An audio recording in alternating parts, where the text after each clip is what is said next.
Welcome back to Second and Short. It is Friday, March 3rd, 2023, and it is the first day of the combine. There's so much going on in the NFL right now. News flying out at the combine from coaches, players, GMs, everybody. Before we get into everything, got to remind y'all, check out all of our social accounts. Make sure you give us a follow. Stay updated on everything Second and Short. Make sure you join the new subreddit, r/second 2ND and A&D short. Let's see what else. If you're listening on Apple, Spotify, make sure you give us 5 stars and make sure you're following on there as well. If you're listening on YouTube, like, subscribe, comment, all that stuff. Luke, you ready to get into it? We got a lot of stuff to go through. Let's do it, man. I'm ready. All right, we'll start it off. NFL news. Titans GM Ran Carthon said that Tannehill, in quotes, is a Titan and will be a Titan. That's I fucking like how you stupid. put it. I like how you put after it. There you go, because that's exactly what I thought of. Malik Willis obviously wasn't the answer. We got to see surprisingly a lot of him last season, but Tannehill isn't either. He's only gotten older, only gotten worse. I don't know why the Titans wouldn't want to look at other options. Yeah, like, look, you're paying him a pretty big amount of money for Ryan Tannehill. I believe he's somewhere in the high 20s, low 30s, which is way too much for some guy that doesn't throw the ball. So he can be a Titan, but he shouldn't be the starting quarterback.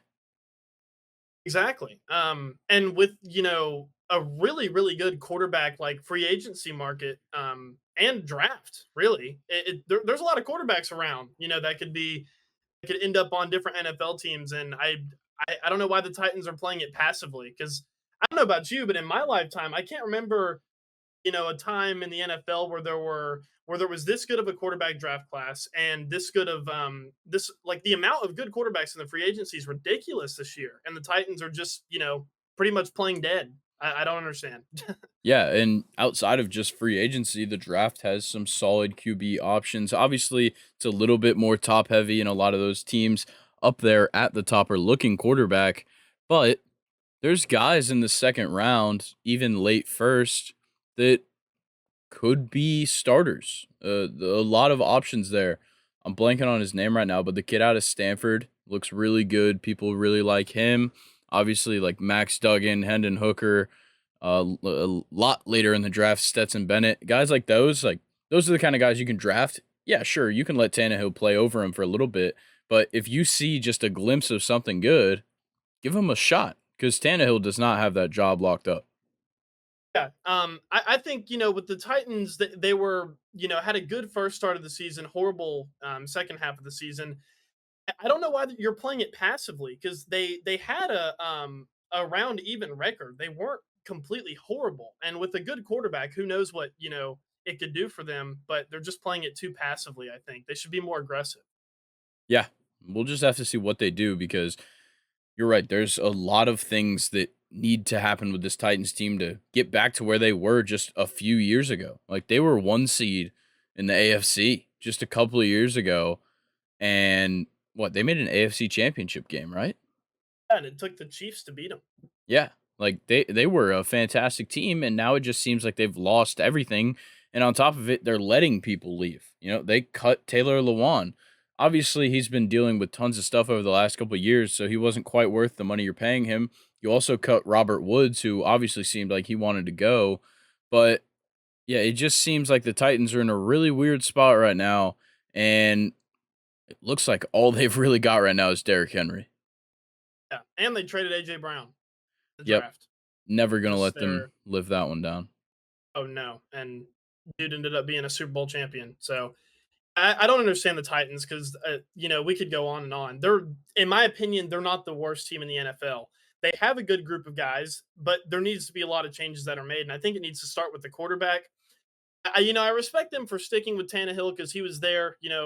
He was the quarterback when they were in that AFC Championship game against the Chiefs, but he's not doing it, and they need to be more aggressive. All right. Well, let's talk about this headline because it kind of goes back to something a couple weeks ago involving the Super Bowl.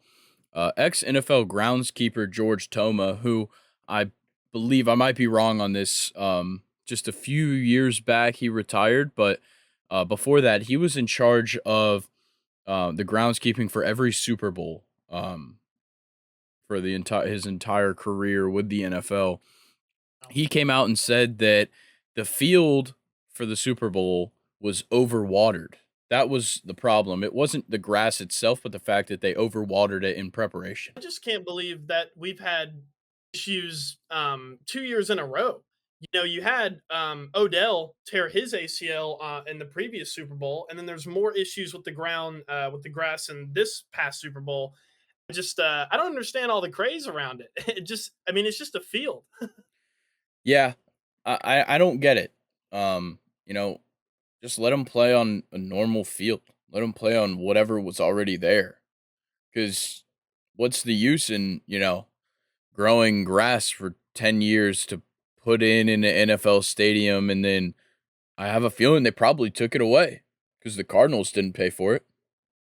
Yeah, it just really strange. And I mean, I get it. Like the kind of going back to what I said earlier, like the field is important. I'm not saying that the field isn't important. I just don't understand how you can't get it right. I mean, you know, you and I, obviously not professional sports players, but you know, you were a baseball player, I was a soccer player.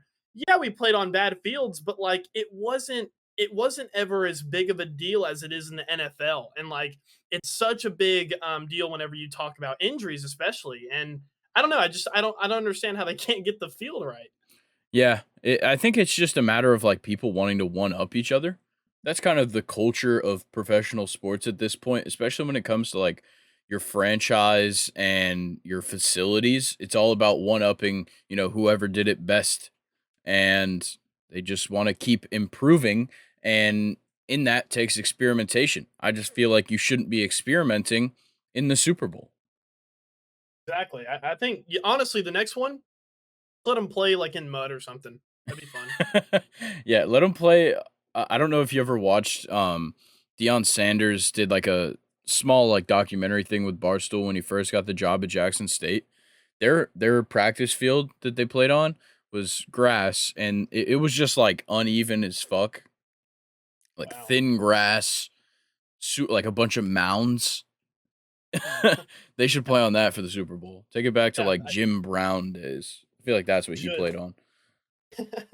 Yeah, that's why he was so good, man. That's the mud brings out the running backs. I think it'd be fun. Have two running backs in the Super Bowl that are just awesome playing in the mud. Be That awesome. sounds like a fantastic time. Let's get into this though. Giants GM Joe Schoen hopes to avoid franchise tags for Daniel Jones and Saquon, which makes sense, but it doesn't seem like that is likely, at least on Daniel Jones's side, because right now they're way off in their negotiations. The Giants front office has met with Daniel Jones' new agents the last 3 or 4 days. They're going to continue to meet with them to try and bring them down a little bit, but I believe Daniel Jones is looking for 45, which is what Patrick Mahomes is being paid. He's not worth that. I don't get why this is such a big problem. I get Daniel Jones had one hell of a year. He didn't have a Patrick Mahomes level year. Yeah. And another problem that I have with this is like, if can the Giants even avoid franchise tagging both of these players? Do they have the money to lock up both of them on long term deals this time around instead of getting one and franchise tagging the other? I don't know if they do, especially with what Daniel Jones is asking for. Yeah, I think that there's probably some restructuring they could do with some contracts right now. They don't have too much money on the books. Think about it. Like, there's not a lot of stars outside of Saquon on this team. And then, nobody's going to be making money like Daniel Jones on that team. So you could, but the problem I see here is if you do avoid those franchise tags, then you're going to be running it real close to the cap and you don't have the money to make other moves, which is obviously needed. We saw that, yeah, they played fantastic last year and definitely exceeded a lot of people's expectations. But if they want to get to the next level, there's a whole lot of things they got to address. And let's say, I think the most likely situation is you get Saquon on a relatively short term deal because he's a running back. You wouldn't typically sign them to a long-term deal. You franchise tag Daniel Jones for this season, see how he plays next year, and then you could look towards a full extension. Yeah, I would like to see how Daniel Jones can play, with a better offensive line and maybe some better receivers, better tight ends. Because I don't think we've obviously seen Daniel Jones' full potential, but he doesn't need to be making Patrick Mahomes money yet. Yeah, not at all. But let's talk about this real quick. Andy Reid came out and said, "I'm so happy for Eric Bieniemy to have a chance to put his name on an offense."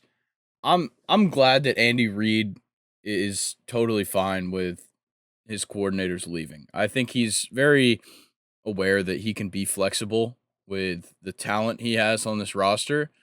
But for Eric Bieniemy, it's probably pretty nice to have the support of your former boss for however many years, be out here and just kind of rooting for you.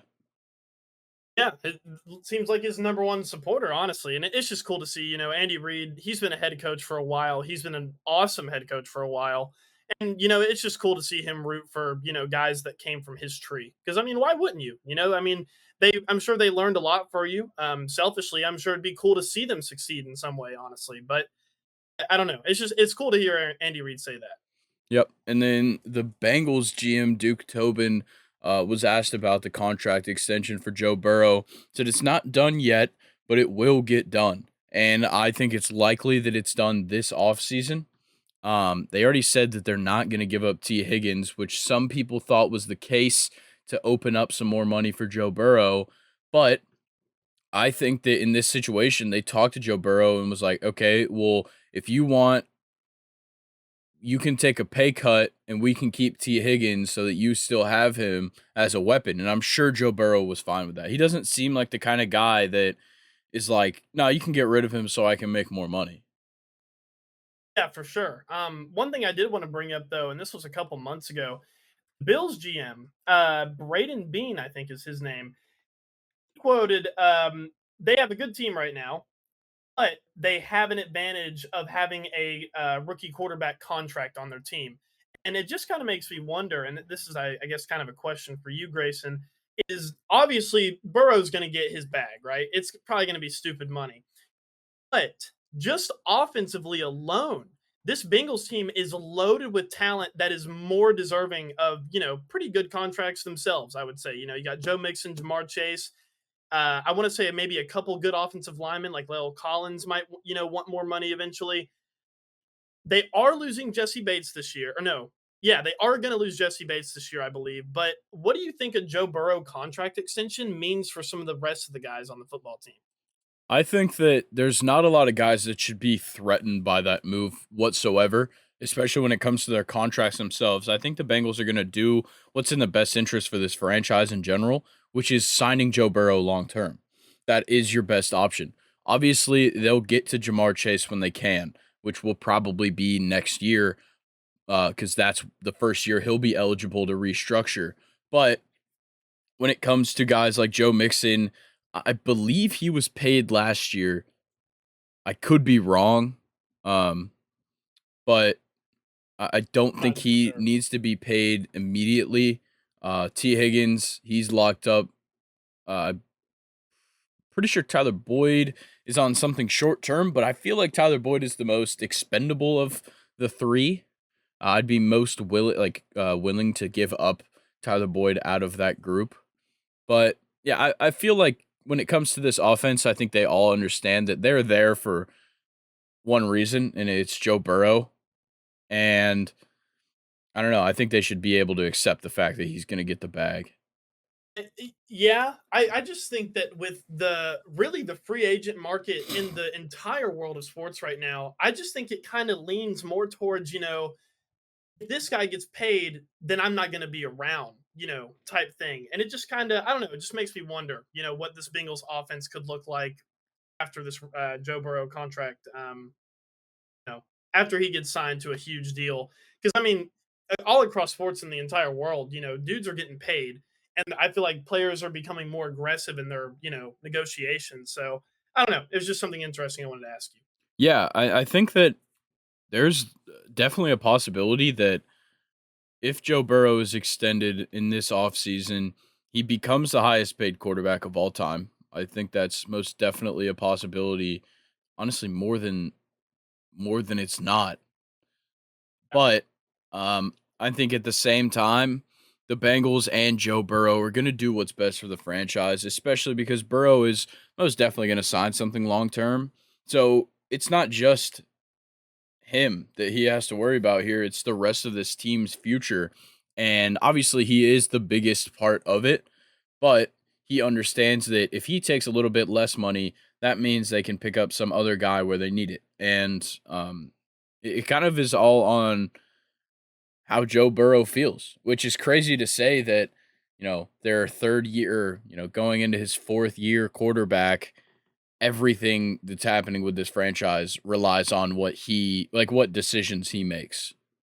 Yeah, definitely makes sense though. He's taken them to their first Super Bowl in like what 40 years or like 39 years, something like that. Yeah, I don't it, know. it was something ridiculous like that, and I have a feeling he's not done. Yeah, probably not, unfortunately.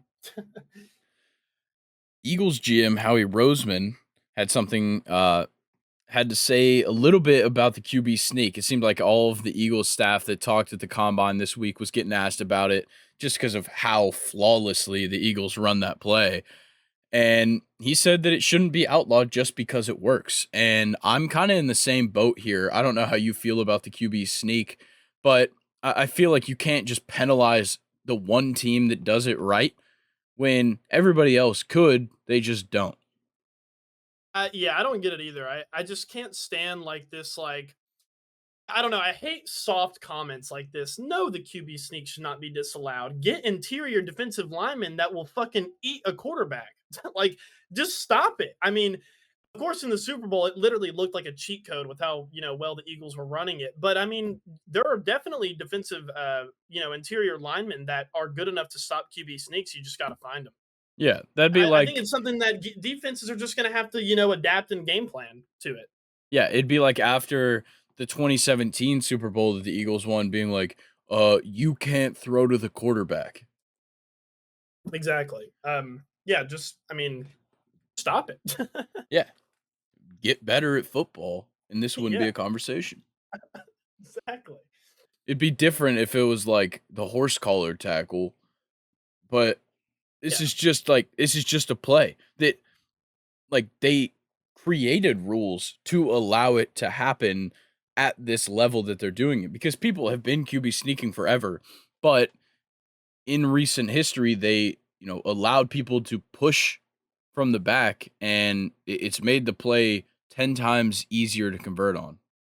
yeah, and I mean, I would even make the argument that the QB sneak is one of the most like it's one of the most fun, kind of like goal line short down situation plays like you can watch. Like you'll have quarterbacks like Big Ben Roethlisberger jumping over their offensive line instead of going low. It just I feel like it creates a lot of like cool moments in the game, and yeah, I don't know why it should be taken out. Yeah, I 100% agree. Something interesting that I didn't really realize was such a possibility this offseason, but it looks like DeAndre Hopkins is on the trade market. A couple of agents said that the Cardinals are looking for at least a second round pick and a conditional pick for DeAndre Hopkins, which is super low. But it looks like one of the teams to watch out for in the sweepstakes is the Kansas City Chiefs. A part of me really actually would like to see this happen. I Because don't think anybody else in the league would like to see it happen. well, DeAndre Hopkins, he's been one of those guys that, like, despite like his quarterback troubles his entire career, he's been, one of the best of my lifetime. And here, actually, Grayson, I have a list for you. These are all of the quarterbacks that DeAndre Hopkins has caught a pass from since he's been in the NFL.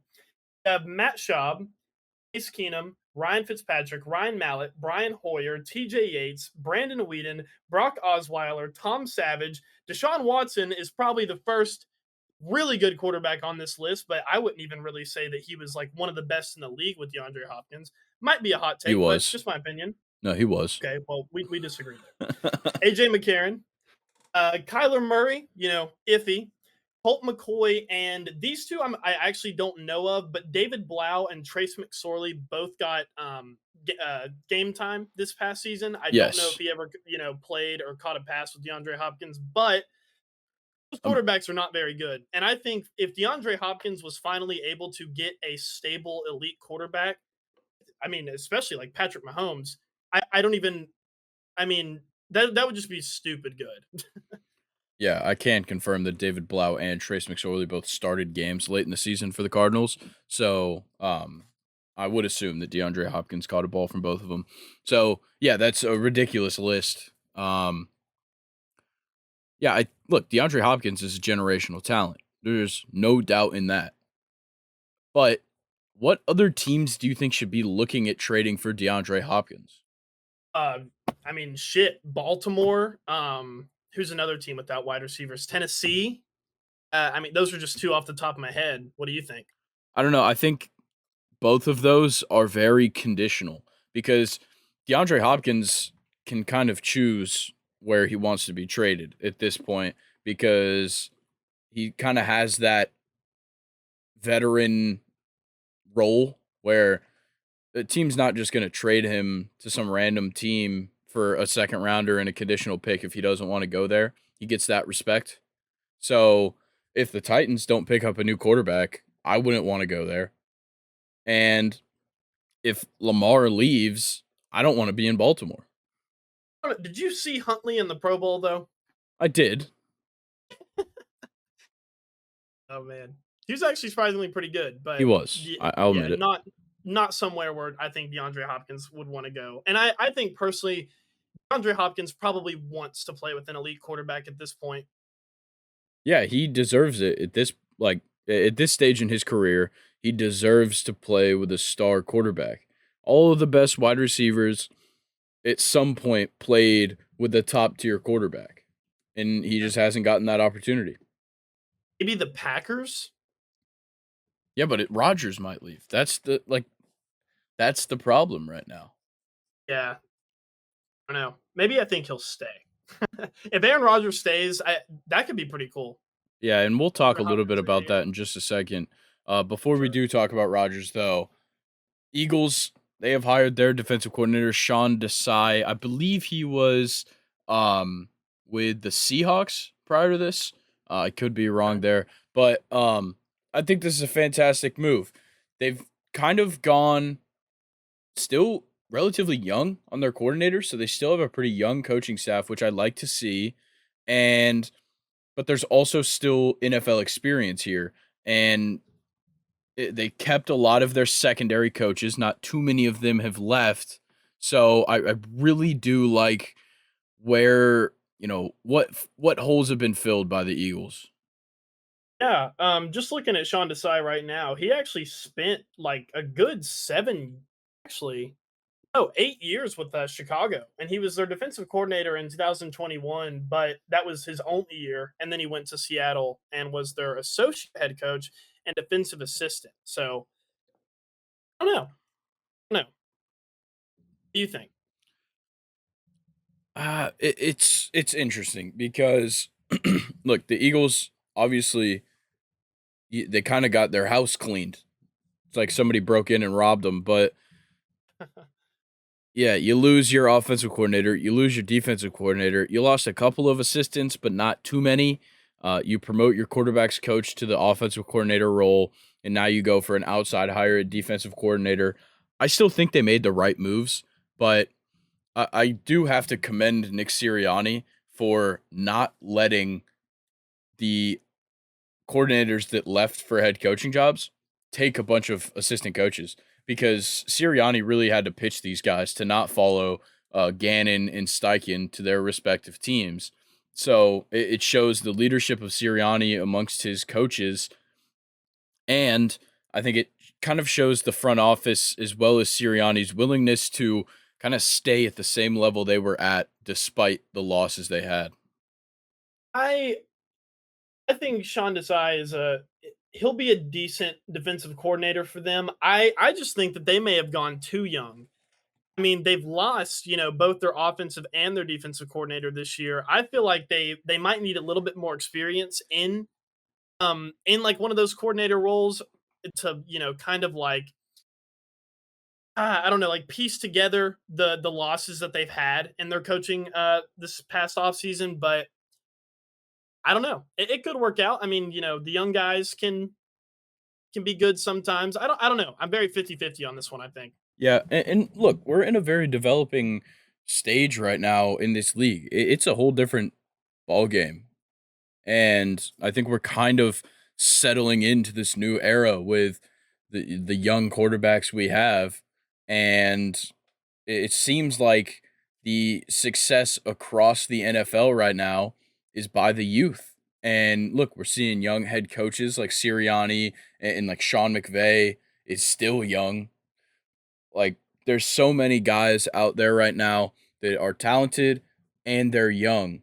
And I think it just proves that we've shifted into this spot where the youth is going to be the front runner in a lot of scenarios for head coaching and just coaching jobs in general. And I kind of think it's a good thing. I mean, it is entertaining, coming from a fan of a team that, hired Mike Tomlin. He was super young and he's still the head coach. I just wonder, like, I don't know. What do you think? Do you think a lot of these young guys that are getting hired in today's game will stick around for a while? Or do you think we'll see, with younger coaches and younger coordinators, like a higher turnover rate as far as teams like kind of passing coordinators around? I don't know because look, there's always going to be head coaching jobs open. So it's it's hard to be a struggling franchise that like let's just use the Texans for an example. D'Amico Ryans is very young, and I think he is more than qualified to be a head coach. But on the other like side of the spectrum, the Broncos have a ton of talent on their team. They just needed the leadership to bring it together. So they went for a veteran head coach. They brought Sean Payton out of retirement. But I just think that different teams are in different situations, and that's what changes the head coaching roles because, like with my two examples there, the Texans are a historically bad franchise that don't have a lot of talent on their roster. Why not go young? You have time to develop. You have time to get more pieces. And as you get to the point, or possibly get to the point where you're successful, D'Amico Ryans will have numerous years under his belt as your head coach, and your quarterback, who you're most likely picking in this draft, will have multiple years under his belt, and then you'll have your entire team together, and those guys at some point will be seasoned veterans. That is a good point, but on the other side of that, the Texans right now are a very young team, but they're also very bad. I kind of feel like maybe an older guy with young coordinators would be the best way to go. And like an older coach, young coordinators. I think it's good for coordinators to kind of grow with their teams. And sometimes that happens, sometimes it doesn't. Sometimes they leave after 1 or 2 years. But I don't know. I think for specifically the Texan situation, I would value older head coach to kind of try to like establish a certain mentality in the team, establish some good habits. Just someone who is old and classic and can kind of get the job done instead of someone who's young and can like kind of have fun with the team, I guess. Yeah, I think that my appeal to young head coaches is that they can be a little bit more like flexible. Like they're able to, admit that things might go wrong and they're able to just kind of eat their mistakes and work on it. Whereas if you bring in an old guy who's been successful in the past and they're not doing well, how do we know that he's going to feel like they can get back on track? That's a really good point, and I've kind of noticed that too. Is that younger head coaches are so much better at adapting and changing their game, while someone that's been around for a while, I don't want to kind of say stuck in their ways because in some ways, that way may have won a team a Super Bowl or two, but they don't really change that much. So that's a good point that you brought up there. Yeah, like look at the Shanahans and McVays compared to I don't know, like Belichick.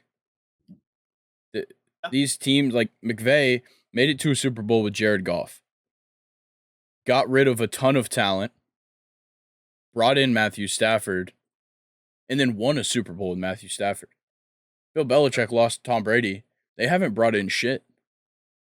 Not really, not really. But I will say, and this is kind of, I think we've talked about this with McVay in an earlier podcast, but these younger head coaches, I think sometimes they can get worn down in a lot of ways, and we've seen that with McVay. Wasn't he kind of like rumored to retire this year already? Yeah, but I Like think leave the that's just a team? matter of like that's just who Sean McVay is. Is like he's gonna sit here and like make jokes about like, well, maybe I could just be done with this. I already won a Super Bowl and a Coach of the Year, like whatever. He's That is not gonna true. retire like anytime soon, I don't think. But at the same time, he's got his bag, he's got a Super Bowl, he's got whatever you could get as a head coach, and what's the use of keep it going? Yeah, that is true. All right, well, we've gone on a little bit too long with this, so let's just move on. So the Bucks plan to release Leonard Fournette when the new league year begins on March 15th. I think this is a smart move by Tampa. It doesn't seem like Leonard Fournette, is really going anywhere at this point. He's still relatively young. I think he's only 28, but it just seems like he's not going, up. He's kind of peaked. I would actually argue that he's gotten worse. Trust me, I know. In that 2017 divisional game against the Steelers, I watched Leonard Fournette just run all over the fucking Steelers. And I don't know. I feel like with Tampa, he's kind of regressed into like a systematic running back instead of how special he can be. But the Buccaneers have always kind of had like a good running back duo slash trio kind of thing going on. And with them releasing him, they have Rashad White, who was a rookie last year. I think he was awesome. I think Rashad White had a better season than Leonard Fournette last year, in my opinion. Let Rashad White be a running back one. So I kind of see this as a different opportunity for a running back. I see this as the Bucks are going to take Bijan Robinson in the first round Oh wow. because look, he was kind of he is deserving of a higher ranked pick in this draft, 100%. But there's not a team that needs a running back or their primary need is a running back anywhere near the top. So if he falls to I believe 15, so where the Bucks sit right now, it would only make sense. Look, he's a generational talent at running back, but it's just not a need of people higher in the draft right now. Is Bijan Robinson like 15 round one good enough? Because I Oh, remember oh they were yeah. saying the same. They were saying the same thing about Najee, and I thought Najee was a god going into the draft. But they were even saying like, oh, he could maybe slip to the second round. I don't know. Is he really that good? Yes, he is. And it's not just on like the running back level, it's on the all-purpose level as well. He didn't get a ton of looks in the receiving game at Texas, but he has that ability. But just the way that he played in college on top of how he measures the build, like everything is going Bijan Robinson's way. I really do think the Buccaneers could take him there at 15. I mean, I like it, but they still have to address that quarterback situation. Of course, especially with Jalen Carter maybe slipping in the draft, we don't know if there's going to be any quarterbacks left at 15. Or to your point, draft Bijan Robinson round one and wait for one of those second round quarterbacks to come by. I don't know. The Buccaneers have a lot of options, but this is a pretty crucial offseason for them. So they're going to have to get it figured out, I think, now because they already have a good team. It's just those two kind of key pieces that I think are going to keep them, like a 500 ish team. Yeah, we'll just have to see. All right, Luke, let's sound the horny alarms. So, bow, bow, bow, bow, Yep, bow. horny button on NFL films. Horny button. They're horny as fuck. They maintained a database of cheerleaders' butts, breasts, and cleavage shots. This is now part of a lawsuit. The New York Post was reporting on this. An extensive database of raunchy footage that lingered on cheerleaders' breasts and buttocks, according to a bombshell lawsuit that comes straight from the New York Post. What the fuck? Yeah, that's why did they have like a file for that? I Yeah. mean, Um, that's horrible. it is wild.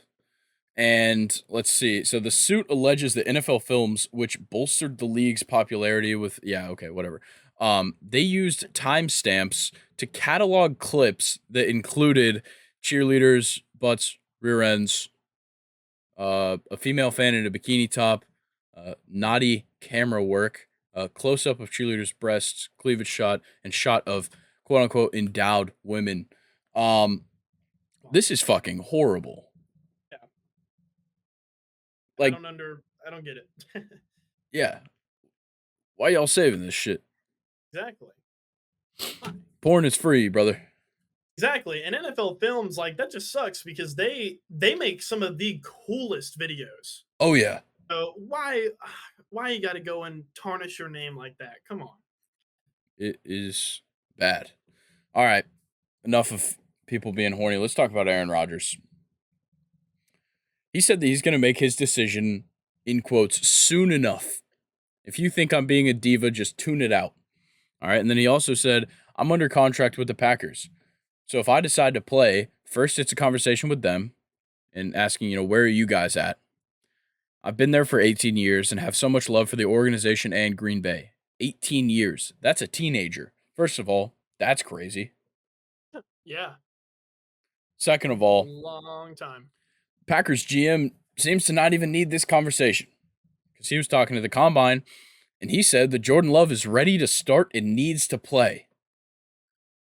So it Uh seems like Rodgers and the Packers organization are not quite on the same path right now.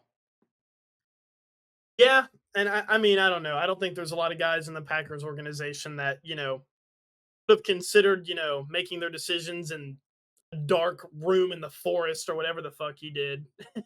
Precisely that. um yeah. I dude, this is such a big deal, and I don't like the Packers GM comment here. I really don't. I Rogers has completely earned the right to do what he's doing right now. It's between retirement, Packers, or playing with someone else. I don't like the Packers GM comment. I don't like his comment at all here. Yeah, it's one of a series of different GMs around the league really slipping up at this combine. They have really given the NFL media quite a lot to talk about, and this is just the beginning of it. Because look, I agree. Jordan Love is a pretty good quarterback, and I think he can be great. Maybe he is ready to start. Maybe he does need to play. Guess who's still on your fucking team? One of the best quarterbacks of all time. It I don't just, know. it doesn't Jordan make sense Love to me. Jordan Love doesn't have a place in this league. I'm going to disagree with you here, Grayson. I don't think he's the answer. It would be cool to see more of him. I just doubt it. I doubt him. Um, but I have another hypothetical for you, Grayson. On my Instagram feed, I saw Aaron Rodgers photoshopped into a Jets jersey. I just have this question for you. I think this could be an interesting topic here. If Aaron Rodgers was to play for the New York Jets, Grayson, Yes. how do you think that would shake up the AFC East? Because you have a Dolphins team, when healthy, it's pretty fucking good, and a Bills team that is also really fucking good. Where do you think the Jets would finish in the AFC East with Aaron Rodgers as their quarterback? Well, Luke, you might not remember this, but I have addressed this to you before. In a little stake your Really? claim, I said that if Aaron Rodgers goes to the Jets, they have the opportunity to win that division. And I fully believe that. Okay. Look, I Okay, I think like that it. the Bills, if they're not going to make changes, they're just stupid. Things did not go the way that they should have in the playoffs last year, and it comes down to the leadership. So if they're not going to change offensive coordinators or at least diversify that game plan, I don't see them being successful over a full season. Dolphins, I think I remember this staker claim now. yes. And then the Dolphins, they're in a weird spot too because something that we'll talk about, I'll just go ahead and talk about it. So the Dolphins GM was asked about if there's any concerns about Tua Tagovailoa's durability. He said, "I can't lie and say no, but it's not something that's going to make us afraid to do something long term." So it's in the back of their minds in the front office of the Dolphins that Tua can't stay on the field. how do we know that he's going to be good to go next season? We saw him lying on the ground, fully concussed twice. How do we know that like he can lead this team next year? So I can't get those fingers out of my head, man. yeah, it is a gruesome image. Yeah. And then I don't need to say anything about the Patriots. Yeah, Bill Belichick is their head coach. They sure do. It's too bad that McCorkle Jones is their quarterback. Like it. I like it. But yeah, my bad. I forgot about my stake your claim. I remembered it as you were talking. I don't Yeah, know. Dolphins look really exciting, but it just, it comes down to that durability. And these pass rushers are only getting more vicious, it seems like. So I don't know. yeah, we'll just Interesting. have to see. Let's talk about Derek Carr, though, the other big quarterback on the market. And I'm willing to say he's a big quarterback. Not saying Yeah, he's fantastic, but I agree with he you. met with the Saints and Panthers yesterday. He met with Carolina's owner. Um, yeah, or sorry, that was 2 days ago. Yesterday, he met with the Jets. And let's see who else. Okay, so that appears to be the only three. So Jets, Saints, Panthers is who he has already met up with in Indianapolis. Look, Derek Carr has got a whole lot of teams looking at him right now. It's going to be a hard decision. Yeah, more so than Aaron Rodgers, surprisingly. Maybe it's because Aaron Rodgers, went into the darkness for a couple days, but Derek Carr, he seems to have like more of teams to choose from. Kind of cool that the Saints and Panthers are kind of bidding against each other though for him. I think that's pretty interesting. Yeah, I don't know what he could go anywhere, but I don't. He goes to the Saints. They probably still won't be a playoff team. Same with the Panthers. Maybe the Jets. He could kind of fit in and be good, but I think the Jets, at least next season, if they were to go into that season with Derek Carr, I think it would be kind of similar to Oakland. They wouldn't they'd have a better record than Oakland, but we can all agree that Oakland has talent and they're fun to watch. I just don't know if they would have much to show for it if he was to go to the Jets. Yeah, there's improvements that need to be done in New York before anybody is going to play at that top level. But I think Derek Carr, I think his best fit is the Saints. Personally, they've got a decent enough offensive line to protect him. He's got wide receivers with Olave. Jarvis Landry isn't great, and then of course Slant Boy himself, if he could stay on the field. But yeah, I feel like New Orleans is his best fit, but I'd kind of like to see him in Carolina. There's that. I don't know. There's something about Derek Carr and blue that makes me, want to see that. Does have that country accent. Dude, I'm saying. A little bit of one, I think, right? Doesn't he have one? I don't know. Every time he's talking, he's just talking about like God. So I just Yeah. kind of tune it out. I kind of assumed he was Southern Baptist. He probably is. Yeah, but this is another interesting one though. I don't want it to be overlooked by the Aaron Rodgers situation because, like you said earlier, Derek Carr, he is still a big quarterback. And hey, if he goes to the Jets, he'll be a Hall of Famer. That's true. They assured him of that. Yeah, they literally promised it to But him. he has to win. If he goes to the Jets and wins, he could be a first Exactly. ballot Hall of Famer. Yep. That's such bullshit. That really is I just the can't dumbest take thing that I've ever claim heard. seriously whatsoever. Yeah, I can't either.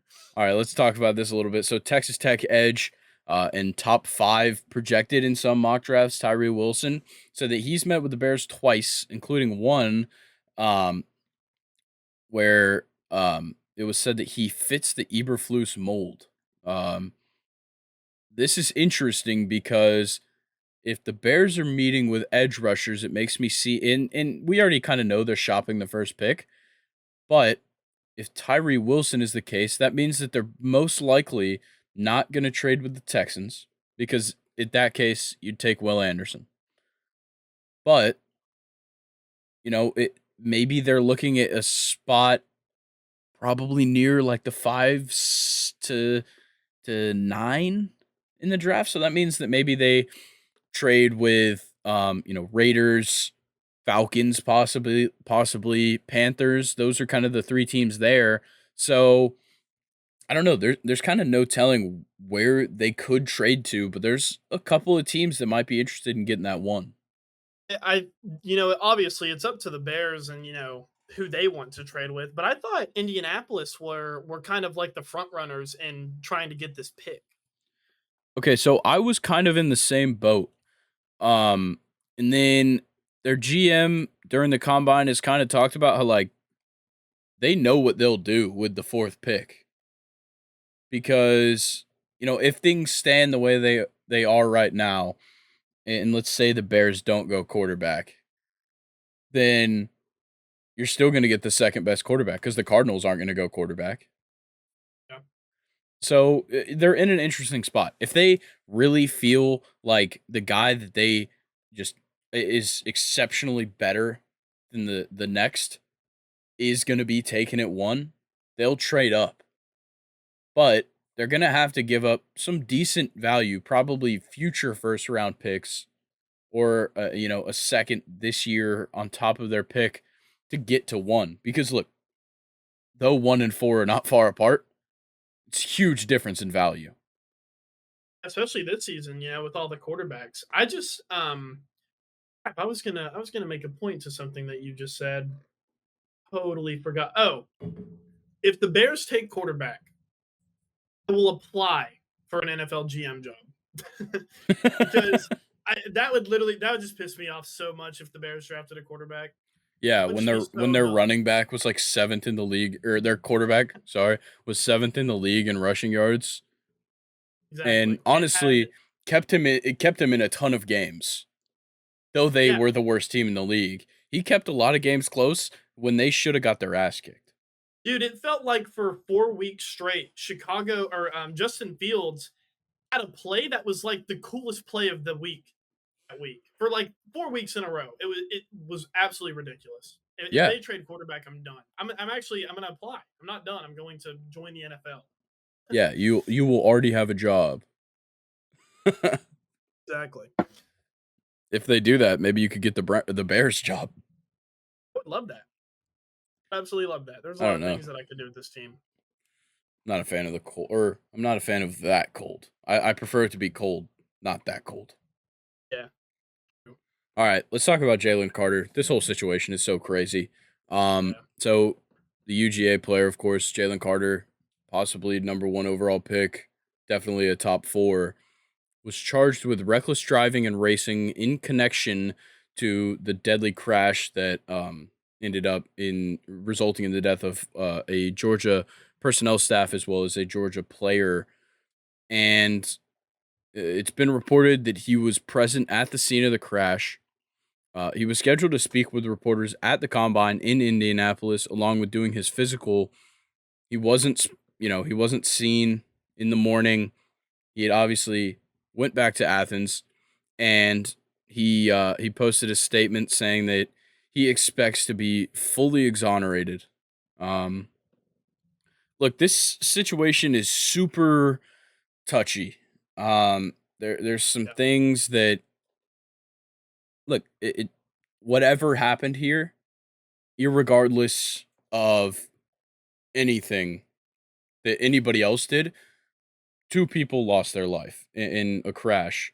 Whether Jalen Carter was 100% a part of whatever happened there, that should not be the biggest topic here. And I feel like it's now being overlooked. The media is overshadowing the fact that two people lost their lives, and now people are like, "Well, this guy's a projected top 5 pick. It's more important." No, it's not. I couldn't agree more. I have nothing to add to that. It's just kind of like it's crazy because Jalen Carter is in some mock drafts projected to be the first pick of this entire draft. And of course, I understand how the media would lean on that instead of the deaths of the two people, but it is wrong, and we shouldn't forget about the bigger picture, which is remembering the two people that were killed, plus kind of making changes. just don't race like that. Don't be crazy. Drive safe because people care about you. Yeah, And yeah, the Jalen Carter that's just kind of like taking it over. And like I said earlier, I get it. Jalen Carter's a huge deal, but we need to look at the bigger deal. yeah, exactly. And another kind of topic of discussion around this has been, what kind of culture shift is going to happen at UGA and just, with Kirby Smart's program as a result of what all has come out of this.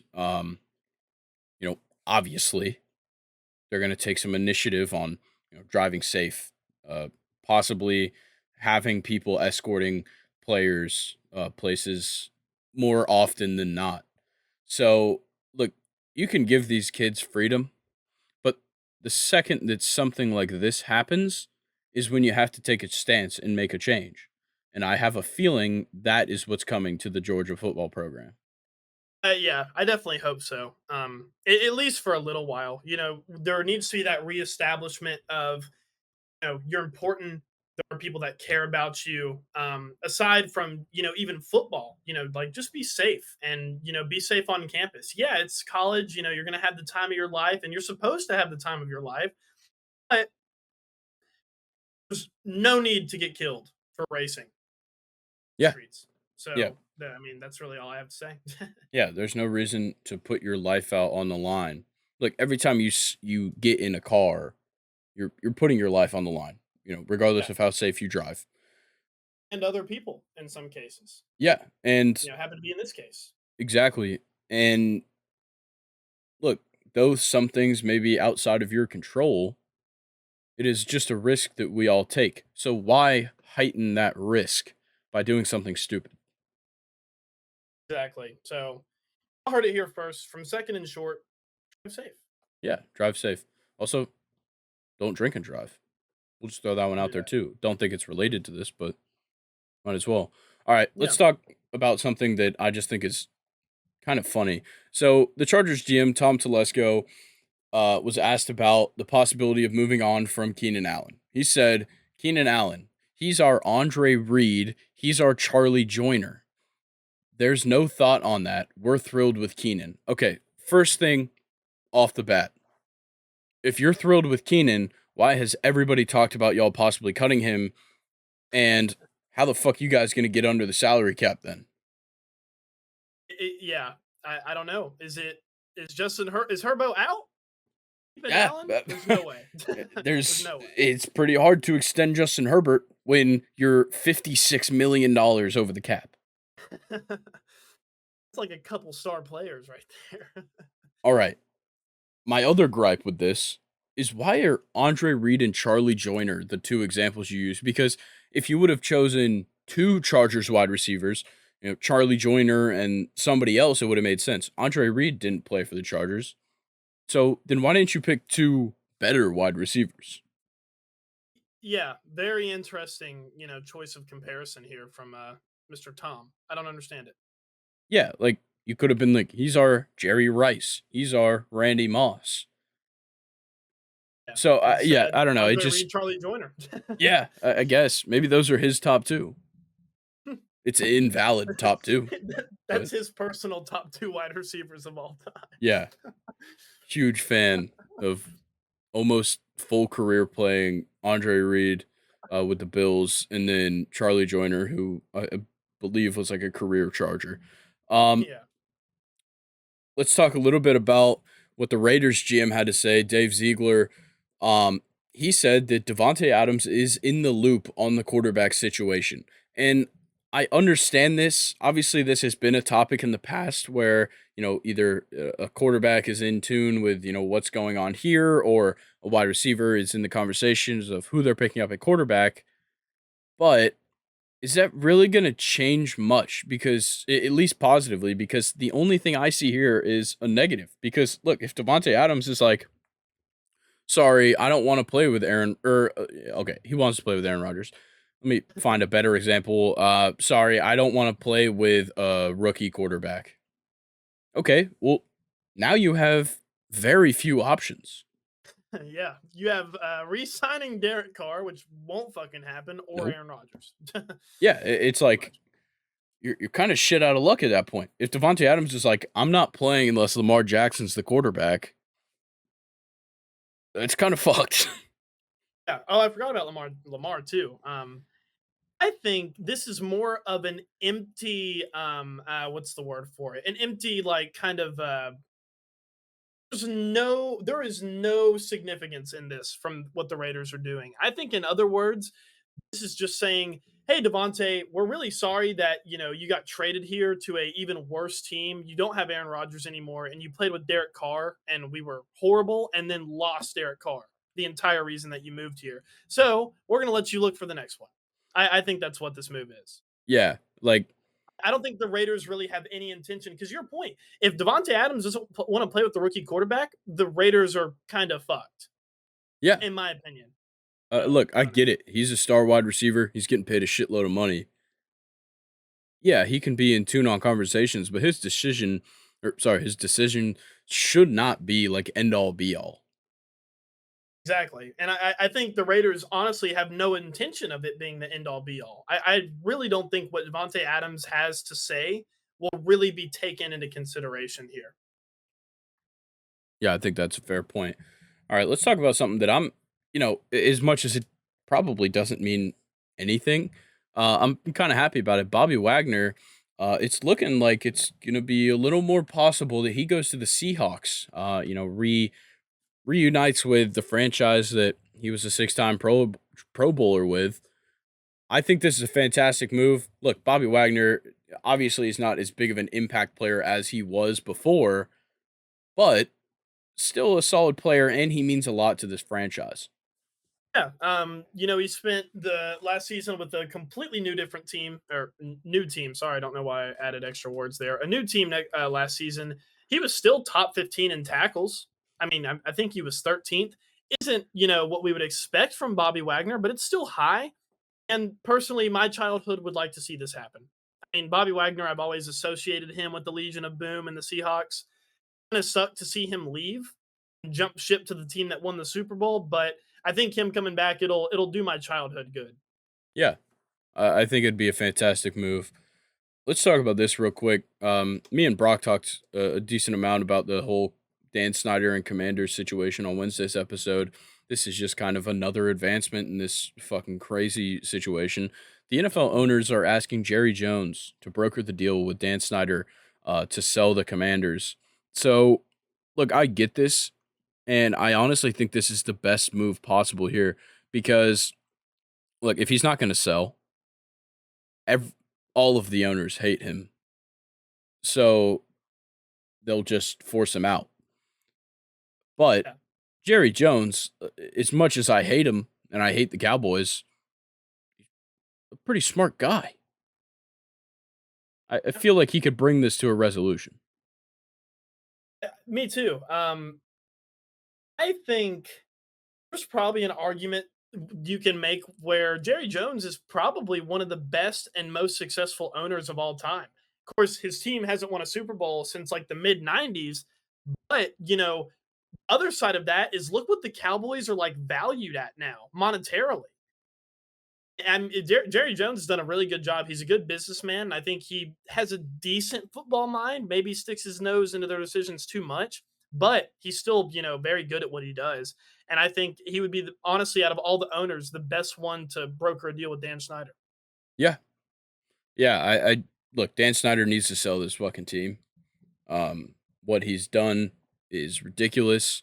On top of the multiple workplace environment lawsuits, it also came out that um, he committed bank fraud. He like made a loan of like $55 million or something, maybe more, and the NFL just like made it go away. So there's a lot of bad shit going on right now with Dan Snyder, and there always has been. And it doesn't help that FedEx Field is just falling apart bit by bit.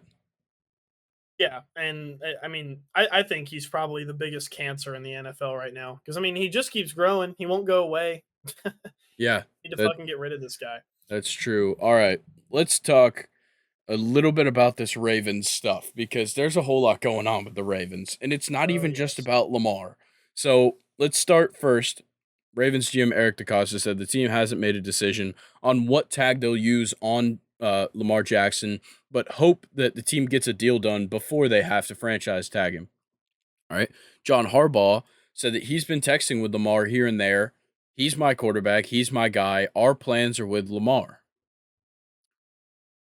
But the Ravens GM Eric DeCosta also said the team has 4, 5, or 6 different plans depending on what happens with Lamar, but was quoted saying, "We want Lamar here." Well, of course you fucking do. It's Lamar Jackson.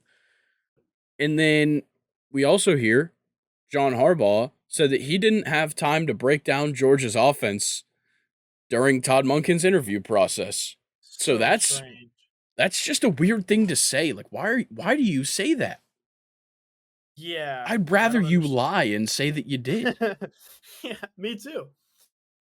It, it, it's these boneheaded things that front office and coaching members are saying at this combine that is just it's throwing me for a loop.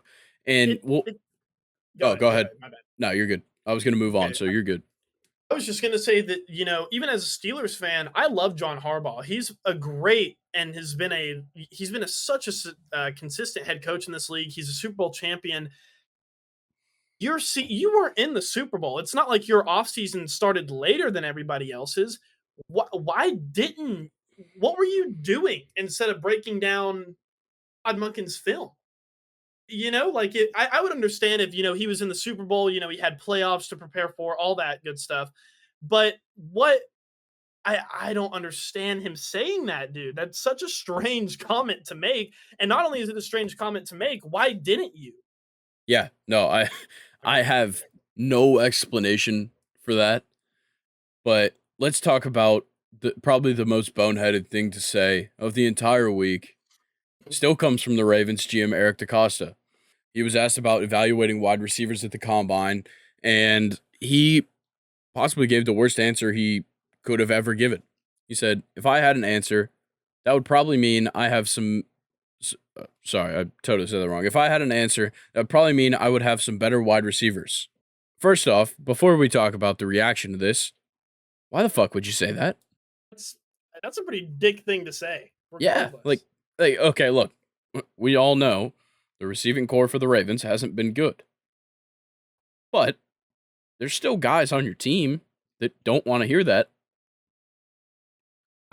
Yeah. I mean, I would even argue that it's kind of more of like a systematic thing Yeah, in a lot of ways. I have actually, hang on. Um, yeah, I have a note here. The Ravens last season were last in passes attempted to wide receivers. So, I mean, yeah, you can argue that the Ravens wide receivers aren't that good, which they aren't on paper, but you're not scheming them either. You don't trust them, clearly. So I don't know why you don't really have any ground to stand on if you want to make this comment, I think. yeah, it'd be different if they were dropping all their passes, but they're not throwing to them. But yes, so the biggest reaction here obviously comes from Rashad Bateman, and it's not only about what the GM had to say, but also kind of references the NFLPA's report cards that came out, which we'll be talking about in just a second. The Ravens got an F minus on the team report card for their strength staff, and it seemed like the whole league had something to say about it. So first, Rashad Bateman, he tweeted, "How about you play to your players' strengths and stop pointing the finger at us and Lamar? Blame the one you let do this. We take heat 24/7. Keep us healthy. Care about us and see what happens. Ain't no promises though. Tired of y'all lying and capping on players for no reason." Multiple other players around the league and for the Ravens said things about this. Carl Davis Jr. said, "I was definitely a victim of the strength coaches. 2 labrums and multiple pec strains." Mike Davis, the running back, said, "I hate to say it or be that guy, but being there, Rashad Bateman is 100% right." Matthew Judon said, "I've been told them to fire him." Bam Bradley, 5 months post ACL, unsuccessfully doing the same leg workouts as people with healthy knees, never sits right with me. It absolutely ruined me. Hollywood Brown said, "I'm gonna mind my business. I'll take accountability over my own body." I totally forgot how to say this guy's name. I think it's Quincy Edo Edoya Viejo. I don't know. He said, definitely ruined my career. 3 years of season ending injuries in a row after being healthy my entire career prior. So it looks like this is a systematic problem, but it's not just in the front office. It's from the strength coaches. And a ton of bad things being said here about the strength staff for the Ravens. I'm kind of blanking on their strength conditioning coach's name, but he was getting name dropped quite a lot afterwards.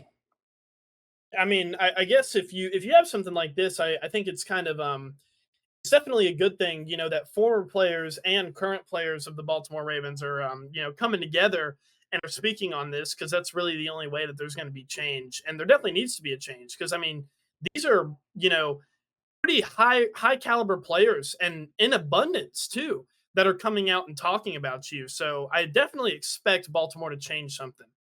Yeah, like look, when we go over this report card, you'll see, kind of the spots where teams need to address. But before we get into these report cards, Shane Steichen brought up Jalen Hurts while addressing a question about prospect quarterbacks. Said the Colts' future quarterback needs to imitate Hurts' makeup and approach. Steichen reiterates how Hurts is consistently putting in work at the team facility from 6 a.m. to 9 p.m. So, when I first read this, I thought, okay, who's a quarterback that imitates Jalen Hurts when it comes to how he plays the game, how he's built? Oh, Anthony Richardson. Interesting. But on top of it, they're talking about putting in work. So, that could really be anybody. But this kind of makes me feel like the Colts might be eyeing Anthony Richardson. Uh, don't do it. Dude, I'm starting to become a believer in Anthony Richardson. It's a problem. Really? Yeah, I don't know. I I mean, think I I need to seek help, obviously the voices in your head. I I guess. obviously I don't follow college football, like that, but it was my understanding that Anthony Richardson was probably out of like maybe even the top 5 quarterbacks going into this draft. But I've heard a lot about him. I don't, I don't know what the hype is and where it's come from. Yeah, it seems like everybody missed something within the past week because his odds to be the number one overall pick absolutely went insane. Like, he's now like plus 400 to be the first overall pick, and that might be wrong. So it's something near that, but before that, they were astronomical. And now he's number one in some mock drafts, and like he's the second QB off the board in some mock drafts. Whereas just like 2 months ago, most people saw him going in the teens. Now it's like almost a for sure thing that he's going top 10. That's insane. Like, what did he like? Did he grow 4 inches and put on like 20 pounds or something? Like, So what happened? supposedly he put on some muscle, Okay. which he's already got a fantastic build. He's tall, fast, strong, agile, cannon of an arm. Like, he's got the right build. He just has to work on decision making. I know a couple people have said leadership and just kind of how he plays the game needs to be worked on a little bit. Which the thing is those are things that are coachable. A strong arm isn't coachable. His build, his speed, like his intangibles, those aren't things that can be coached. But he can work on the things that aren't working for him before. So there is a chance that he's a fantastic prospect. I don't think he's quite ready. I think he could have used another year in college, but you know, I'm not a scout. I'm not a GM. I don't know. The leadership, kind of con to him. To me, that one's a pretty big one. I understand how leadership can be coachable, and I think it definitely is. But I think leadership is just kind of one of those things that you kind of have or you don't.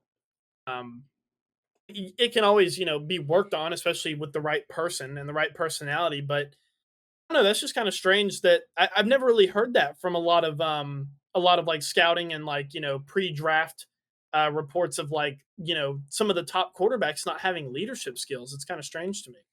Yeah, it's something that like I think that kind of just sprouts from the fact that he has only started one full season and his team wasn't very good. So people just want to say that. It might just be like a false narrative. Um, but regardless, I do think that there's a world where Anthony Richardson goes number one and is the best quarterback in this draft. I just don't know how realistic that is. But let's go ahead and move on. There was a lot of NFL news to get through. I do want to talk a little bit about these report cards, though, that came out. So the NFLPA has been collecting data, I believe, over the past 3 years. They interviewed 1,300 NFL players, or not interviewed, but surveyed them and asked them to rank every franchise's treatment of families, nutrition, weight room, strength staff, training room, training staff, and locker room on an A plus to an F minus scale. And the Arizona Cardinals were atrocious. Like it's so bad. All right, so we'll start off treatment of families, F. Nutrition, F minus. Weight room, F minus. Strength staff, A minus. So they've got a good staff there. Okay. Training room, F minus. Training staff, B plus. Solid training staff. Locker room, F. It doesn't get worse than that. Like, oh my God. Yeah, they got that B plus travel though. The Buffalo Bills are out here like they have a D plus travel, and that's like their lowest. Their nutrition's a C, which is their second lowest. Everything else is like an A or a B plus. That's kind of crazy. Oh, wait. Am I? Oh, I didn't even see the travel one. I Yeah, didn't it's even on the see. other side. Yeah, I didn't realize that. For some reason, it's making me like scroll to the side to see that. But yeah, B plus travel. That's pretty solid. Um, so the NFLPA came out and said a few things about the Cardinals. This is something very interesting here, though. So if players want dinner, it will be boxed up for them, but the team will charge them via payroll. What? Interesting. Okay. Well, it just keeps going because players reported that if you work out at the facility after the season's over, the team charges you. No And way. there is no other team in the NFL that does these. What? Yeah, How long has that been a rule? dude. It's just a Cardinals thing, I guess. Maybe they put too much money in Kyler Murray. Yeah, they got to pay for his contract. Yeah, they're like, sorry guys, you can't work out for free. We got to pay Kyler. He's been producing so well. I wonder if any of that has to play into D Hop kind of already being like, peace. Yeah, It's got to, right? maybe that's why JJ Watt's retiring. Yeah, I mean, we could go on and on, but then you Let's start also writing have, false narratives. Fuck it. yeah, let's spread a whole bunch of rumors. JJ But you Watt's also retiring have, because he can't work out for free. um, but you've also had, guys that I don't know. I never hear that much negative things about the Cardinals. You've had guys like Larry Fitzgerald who have been more than happy to spend, their pretty much entire career there. That's strange.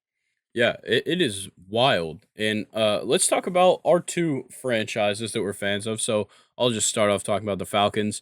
A B treatment of families. I can deal with that. I'll take it. All right, C minus nutrition. You're in Atlanta. It kind of makes sense. All right, Right? C minus weight room. Unacceptable. You got some beautiful facilities. You got to do better. All right, strength staff D minus. Got to change. Training room, B minus, solid. Training staff, A. Like to see that. Locker room, D. Once again, ridiculous. You have a state of the art stadium and facilities. Nobody's locker room should be below a B minus. And then A minus travel. Great. Hartsfield Jackson, baby. Yeah, I doubt they're often flying out of there. If Probably not. they've got to find a private strip away from there. Yeah. Okay. I'm gonna go through the Steelers here. I have to do a lot of scrolling because they're towards the bottom of the list. Yes. I gotta fucking find them again. Hey, shit, the hell are they? They're fifth to last Fifth to last. Okay, or so sixth. the first column, which is treatment of families, D minus. That's not good. I'm not a big fan of that. You got to take care of the people's families, man, because they're big reasons of why players stick around, right? Hey, honey, do you like the city? No, yes, right? Yeah. I mean, I think so. Um, B plus nutrition. I mean, got to keep the boys healthy, eating right. We got a C weight room. I mean, I don't know how I feel about that one. I mean, it definitely could be better. A minus strength staff. Not too bad. Not too bad. We got a lot of strong guys on the Steelers. I get it. The training room, I think when I was looking at it earlier, yeah, D minus. What the fuck? Like, that's where the players train. Come on, guys. B plus in training staff. I can honestly see that. I think the Steelers are pretty, they're staffed pretty well. The next one, the Steelers got a D plus in, and that was locker room. That fucking sucks. I'm pretty sure the Steelers are. I think a lot of this stems from the traditional aspect of the Steelers, where we're going to be rough and tough and blue collar like we were in the '70s, but some things just got to be improved. And a B travel. I don't know. I'm kind of disappointed in the Steelers. I'm not going to lie. Yeah, I'm kind of the same way with the Falcons. I'm looking at kind of how teams stack up strength staff wise. Obviously, the Ravens F minus. What a surprise. Um, Falcons a D minus, and then it jumps all the way up to a B for the New York Jets. So it seems like the only franchises that are struggling with strength staff are the Falcons and Ravens. Just it's literally a matter of finding somebody new. If players aren't happy with the strength staff, those people are rather expendable. No, I agree. I agree. So, any other outliers that kind of show up here for you? Um, F minus for the Saints in nutrition. Same with the Bengals too. Yeah, the Chargers got an F in that as well. I don't know, like nutrition. It just seems like one of those that would be easy to be good in. I want to. I don't know. This would be kind of interesting to really break down on how they graded things and like how different teams compare. Because like I want to know because for example, the Dolphins have the highest nutrition at an A. I want to know how the Dolphins' nutrition compares to the Ravens' nutrition. No, wait, looking at a Cardinals. wrong column here. The Dolphins, yeah, compares to the Cardinals. Like, what are they doing differently? What does the food look like? Yeah, Uh, it's a weird thing because, like, look, nobody got an A plus in nutrition, which is kind of weird because your facility should be supplying the food, whether it's coming out of your paycheck or not, which is ridiculous. But yeah. the Packers, Cowboys, Dolphins, and Eagles all have an A in nutrition. So why is there the Chargers with an F and then the Cardinals, Bengals, Saints at F minus? Like it doesn't make sense. Everybody has the access to the same things as everybody else. But another kind of weird thing is that the Chargers and the Rams have rather different scores. They're in the same city. Obviously, they have two different practice facilities. They play at the same stadium. And, the discrepancies aren't huge, but like the Chargers are an F in nutrition, the Rams are a D in nutrition. The biggest difference here though is the training staff, which obviously comes down to hiring process, but the Rams have an A plus training staff. Chargers have a C minus. Look, you're in Los Angeles, you should be able to find some good trainers. Exactly. A Yeah, lot of dudes that care about their body out there. and we could obviously take a deeper look, but there's not too much else to talk about here. Obviously, every franchise is great at something and bad at the others, except for the Cardinals. And look, when it all comes down to it, you don't get to choose how this goes as a player. No, not at all. You just kind of have to, you're literally in the hands of other people, and it's their job to take care of you. Yeah, and I will say I do appreciate the fact that the NFL Players Association did this because it kind of lights a fire under the ass of NFL owners and front office members to make some changes, improve your facilities and improve your staff in the places that need improvement. Yeah, and I think, the negative side to this, and, this is just kinda something that it's a reality that we all need to face, and the fact where, yes, we would like to think that our NFL owners are just as much, into the team as we are, but they are businessmen first, and if they can save money, they're gonna save money, more times than not. So, it's time to, kind of, like, address a lot of these, poor discrepancies, and especially, I mean, like, some of these are horrible, like, what does an F nutrition look like? I'm stuck. I'm stuck on an F Yeah, nutrition for some reason. Like, why is it like that? It yeah. shouldn't be like that. Like, what are they serving them? McDonald's? Yeah.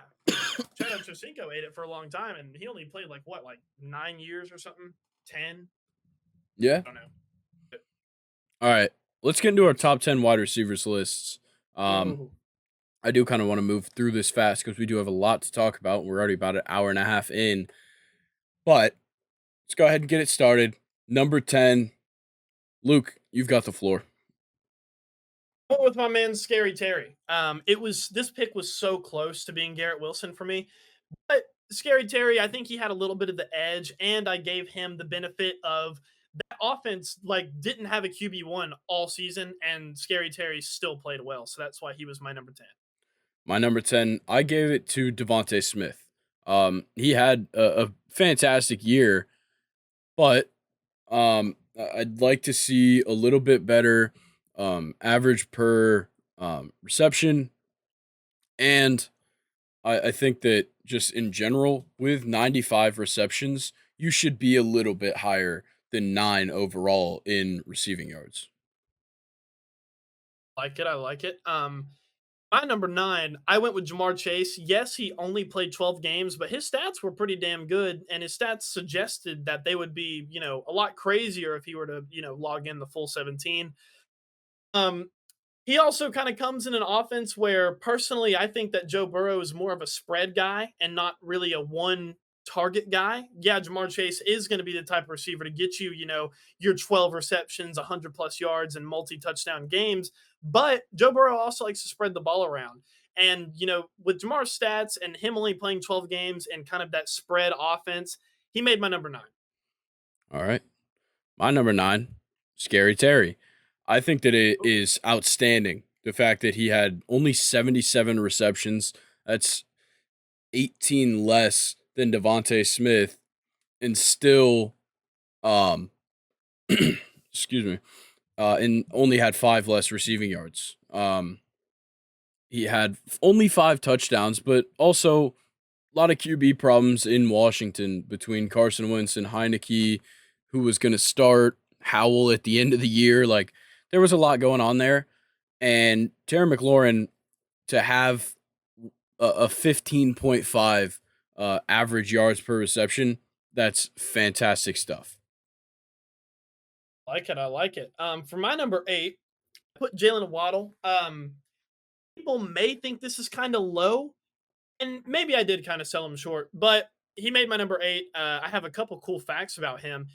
He averaged more yards per catch than any player this season at 18.1.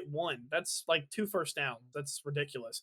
He also reached 20 miles per hour on 4 offensive touches this season, which was tied for the third most among all wide receivers. He was only behind Christian Watson and teammate Tyreek Hill. So a lot of damn speed in Miami, and he was eighth in yards. I mean, didn't really have that bad of a year, especially considering that he's in a 2 wide receiver system with, Tyreek Hill. His stats were not that bad at all. Yeah, I think he had a fantastic season. My number 8 is Amon-Ra St. Brown. He missed one game. He had a snap limit in the game afterwards. And to have 106 receptions in your second season in the league, and you broke 1,000, not only that, you were 11th in receiving yards, is phenomenal. He, yards per game, 72.6. It could be better, but there was a couple outliers that just held him back. But in full health, he is a top wide receiver. No doubt about it. And he made my number 7. So he was seventh in receptions with 107 receptions. And the only thing I really have to add to what you just said is For me, I like to kind of like to make my decisions on those stats that just aren't numbers. They're just kind of like my opinion on how they affected their football team.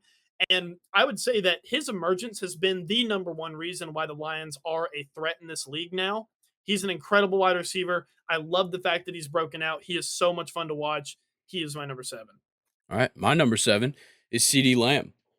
He had a phenomenal kind of his breakout year, as the wide receiver one after the Cowboys dealt Amari Cooper. And look, 107 receptions, 1,300 yards, 9 touchdowns, like all over the place. He had great numbers. And the biggest stat that stands out to me for CD Lamb is 24 20 plus receiving yard plays. That is fantastic. He was 79.9 yards per game. I prefer a top 5 wide receiver to be in the 80s for that. Yeah. So you have him at what'd you say, 7, 7. right?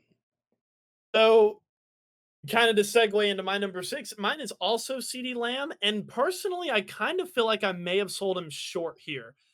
I may like him higher, but his stats kind of suggest number 6. And all those stats that you brought up were amazing. But biggest one to me is with a quarterback that could not throw it to the same team that he plays for, had career highs in the targets, receptions. Awesome year for CD Lamb. Like I just said, with a quarterback that only could throw interceptions, really impressive to watch. And I can't see what old. So CD was my number 6.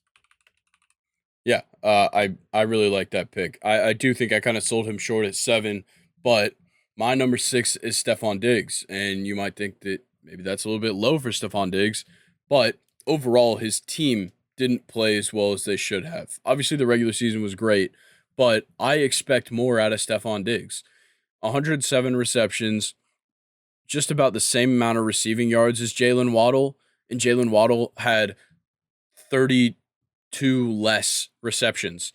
He only had um oh, sorry, I was reading the wrong number. He had 1,400. 75 yards more still on that huge reception margin. He got 11 touchdowns, which is fantastic, but I just feel like his impact could have been felt more. He should have been a 100 yards per game kind of guy. And look, 89.3, 100% great. I just think that the game plan could have been better for him, and that's what took away from his performance this season. I love how you have him at number 6 because he was my number 5. I just keep chasing you here, Grayson. It's So because I overrated a guy that I think you underrated.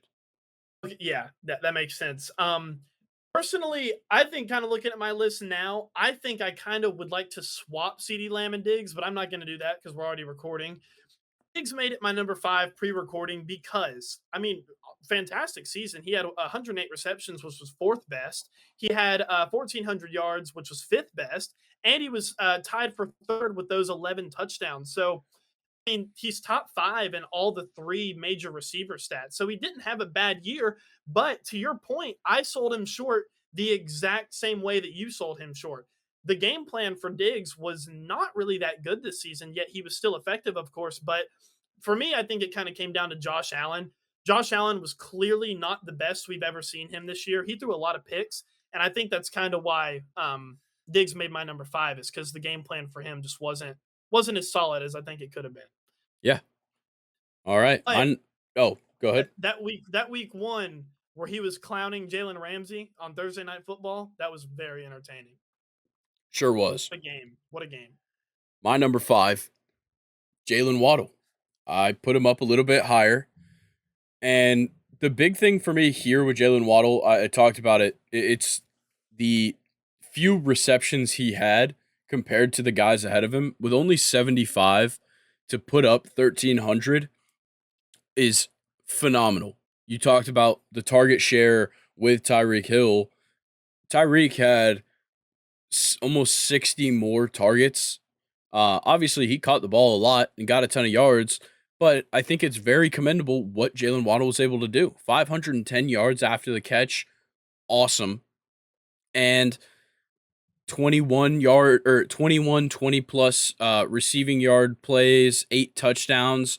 When you're sharing the ball with another guy who's up here on the list, it's pretty hard to put up numbers like that. Yeah. But the Dolphins were able to do that, which is really impressive and so fun to watch. My number four, we're finally going to deviate from each other. AJ Brown. Uh, I loved this season by AJ Brown. Another player. I mean, he's there are a lot of players on my list here that switch teams, and they're like all in the top four, which is insane. Um, Fourth in yards, he almost had 1,500. He was 4 yards short. He also is one of the players that had 11 touchdowns, so he was tied for third best in the league there. Not a lot of receptions, so kind of like Jalen Waddle, which, we saw it. AJ Brown, the deep ball for him, it's just his bread and butter. He's so good at locating the ball, jumping over, corners and mossing them. He is so good at that, and he made my number four, which I may have sold him a little short. Well, I agree with you at number 4. I've also got AJ Brown. Nice. Look, I think that I could have put him higher because I have, throughout this list, put more value in the guys that got, higher average yards per catch. But nobody had a higher average yards per catch than AJ Brown this season. It's 17.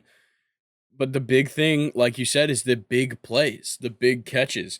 That was huge. I could have put him higher. He lost 2 fumbles. That's not great. You don't see that a lot from top wide receivers.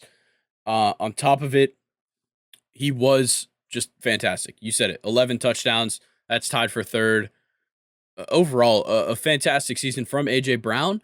But I just can't imagine what it would be like if he got more receptions. Oh, I know. And we saw it in the Super Bowl, that deep play where he just, I mean, just was better than the guys who were covering him, and that's kind of the effect you get with AJ Brown. He's one of those guys where, if you give him a chance in the air on a deep ball, he'll probably make the play.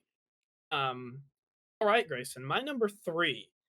This one was hard between three and two. Obviously, we all know who fucking number one is, but Yeah. three and two was very interchangeable, and I think we may have actually differed from each other here. I actually put Tyreek Hill at third. Maybe this is another one that I sold short because kind of looking at it, I don't know. Some cool stats about him though. He put up historic efficiency numbers this season, gaining 3.7 yards for every route run, which was like here, another stat to kind of follow that up. He was the only player to do that in the next gen stats era, which is only since 2016. But he's the only player to average over 3.3 yards per route in a season, and he had 3.7. So kind of cool there. Second in receptions, he was second in yards. He almost had he was actually over 1,700, which is insane. 7 touchdowns, so not a high touchdown uh, stat there, but Tyreek Hill was still absolutely phenomenal, even with Jalen Waddle, getting some of the targets away from him too. And especially, Tua wasn't healthy the whole time. So really, Jalen Waddle and Tyreek Hill, they get a lot of credit from me here. But yeah, Tyreek Hill made my number three. Well, sir, you were wrong because Tyreek Hill is my number 3 as well. Oh, wow. I take a lot of value in your scoring contributions, and he could have had way more touchdowns. If you're going to get 100 yards per game and you're going to get 170 targets, you should have more than 7 touchdowns. Yeah, I And like that take. look, I just I think that he could have done more with as much as he did. I think that he could have been maybe, maybe it's the inconsistencies at the quarterback position. Tua, though he was there a majority of the games, you had Teddy Bridgewater a couple times, you had Skylar Thompson even a few times. Like there was a lot of problems going on down in Miami, but once again, it's a matter of target share. If they didn't target Jalen Waddle so much, maybe Tyreek has a better season. What have it. But I think that the scoring contribution is what holds me back from putting him at number 2. I like it, and I'll finally take back what I said. I have always held that Tyreek Hill is just speed, not a good wide receiver. Just like my argument was always anybody that fast would be that good. Take it back. He is a true wide receiver in this league, and I am sorry for ever doubting him. He is the real deal. Um, and this is not something that I said on the podcast. It's just something I've always said. But anyway, my number two is Devontae Adams. 100 receptions, which is decent. 1,500 yards. He was third. But 14 fucking touchdowns. That's a lot of touchdowns. And also, I want to give him the credit of not only did he switch teams, he went from Aaron Rodgers to Derek Carr and still had those kind of numbers. So I applaud Devontae Adams. He had a fantastic season, through the team switch, through the quarterback switch. And yeah, he made my number two. Yeah, same for me. It was a pretty easy selection for him at number 2 with the 14 touchdowns. It would obviously be kind of hard to put him at 1 over the guy ahead of him, but the only thing here that kind of throws me off with Devontae Adams is he had 100 receptions on 180 targets. That is not a fantastic percentage when you're missing 80 of those targets. And though that could be a Derek Carr issue, obviously some of those are on him. But you're right. The glaring parts of this that make him stand out is the 1,500 yards on 20 less receptions than Tyreek. He had more yards per reception at 15.2. And of course, the deciding factor here is the 14 touchdowns. That's double what Tyreek Hill did. Yeah. All right. You ready for number one? Yeah, I think it's pretty obvious now. Yep. It's Jay Jettis. The Jerry Rice of our generation, Mr. Jettas. 128 receptions. That was best in the league. He had 1,809 yards. That was also best in the league. He had 8 touchdowns, which was still more than my number three, which was Tyreek Hill. And I wanted to point up he has the most yards versus press coverage since 2020, which, that's not a long time, but I just thought it was something worth noting. Press coverage is supposed to be harder for wide receivers, not this freak of nature. And he made my number one because he is just it's like watching a video game. Yeah, he was absolutely fantastic. 106.4 yards per game, ridiculous. Among wide receivers, first in yards per catch by 60 over AJ Brown. Or Wow. sorry, not yards per catch, yards after the catch. Absolutely huge. He also was first in first downs with 80. That's a huge contribution to his team. And then, of course, 1,800 receiving yards, 128 receptions. Like he had 4 more targets than Devontae Adams, and he had 28 more receptions. That's unbelievable. Yeah, and obviously an offensive player of the year to his name as well. Oh, for sure. You got any honorable mentions? Yeah, I got a couple. Uh, for me, I left off Jamar. Obviously, an honorable mention. I just wish he would have played more. Um, Chris Godwin had over 100 receptions. He just didn't get a ton of yards. He had 104 receptions on 142 targets. That's a fantastic percentage there. And uh, the rookies that did really well this season, Chris Olave, Garrett Wilson, both fantastic. I'd love to say something about Drake London. He just really wasn't that great. Yeah, you pretty much took all of my honorable mentions, except for I will say, Christian Watson, though. Yeah, Only reason he would be an honorable mention for me is the 7 touchdowns in the amount of time that he got them in. I don't know. That's pretty impressive, and I think he should be mentioned for just that alone. Who knows what would have happened if he logged in a full season like that? yeah. I think that a lot would change in that case. Another honorable mention for me, and this is probably the last one, is Brandon Ayuk, the guy I that like it. I nobody really had on his radar. Obviously, we knew he was good. We didn't know he was this good. Um, Over 1,000 yards, the last guy to be 1,000 yards this season. Only 78 receptions, sharing the ball with Debo and Christian McCaffrey. He had to run the ball a couple times as well, and he's sharing targets with Kittle. Like Brandon Ayuk needs his flowers for how well he played this season and how much he did for that team. 8 touchdowns For as well. sure. Yeah, highly underrated player there. All right, anything else you got before we move on? I think I'm ready. Let's All go. right. I'm going to run through this MLB news relatively quickly. Probably skip a couple of things that really aren't all that significant, but let's talk about Manny Machado, Rafael Devers are locked up. They were the two guys that possibly were going to enter the free agency market after this coming season. Now, the market is getting real small. So obviously Shohei Ohtani is the best available there, but after that, it really falls off. Teoscar Hernandez is really the second best option there on the free agent market. This is not good. It does not bode well for teams that struggled or are looking to make or a big change to their franchise after this coming season. Because if Teoscar Hernandez, Ian Happ, and Matt Chapman are the guys that are left after somebody gives Shohei like $6 trillion,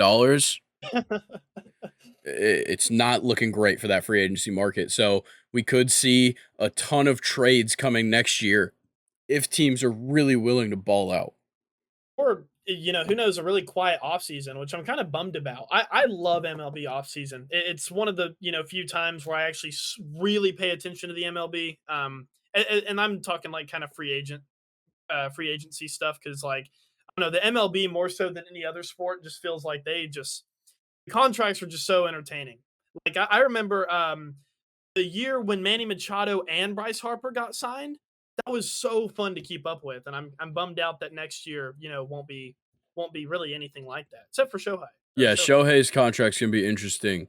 I do want to talk about this one real quick. So the Padres since 2021 have signed Manny Machado to 11 years, $350 million extension. They signed Xander Bogaerts 11 years, 280 million. Fernando Tatis 14 years, 340 million. Yu Darvish 6 years, 108, and Joe Musgrove to 5 years, 100 million. That is almost 1 billion, and they still got to pay Juan Soto. There's no way, right? There's absolutely no way they can pay Juan Soto. No, they certainly can't.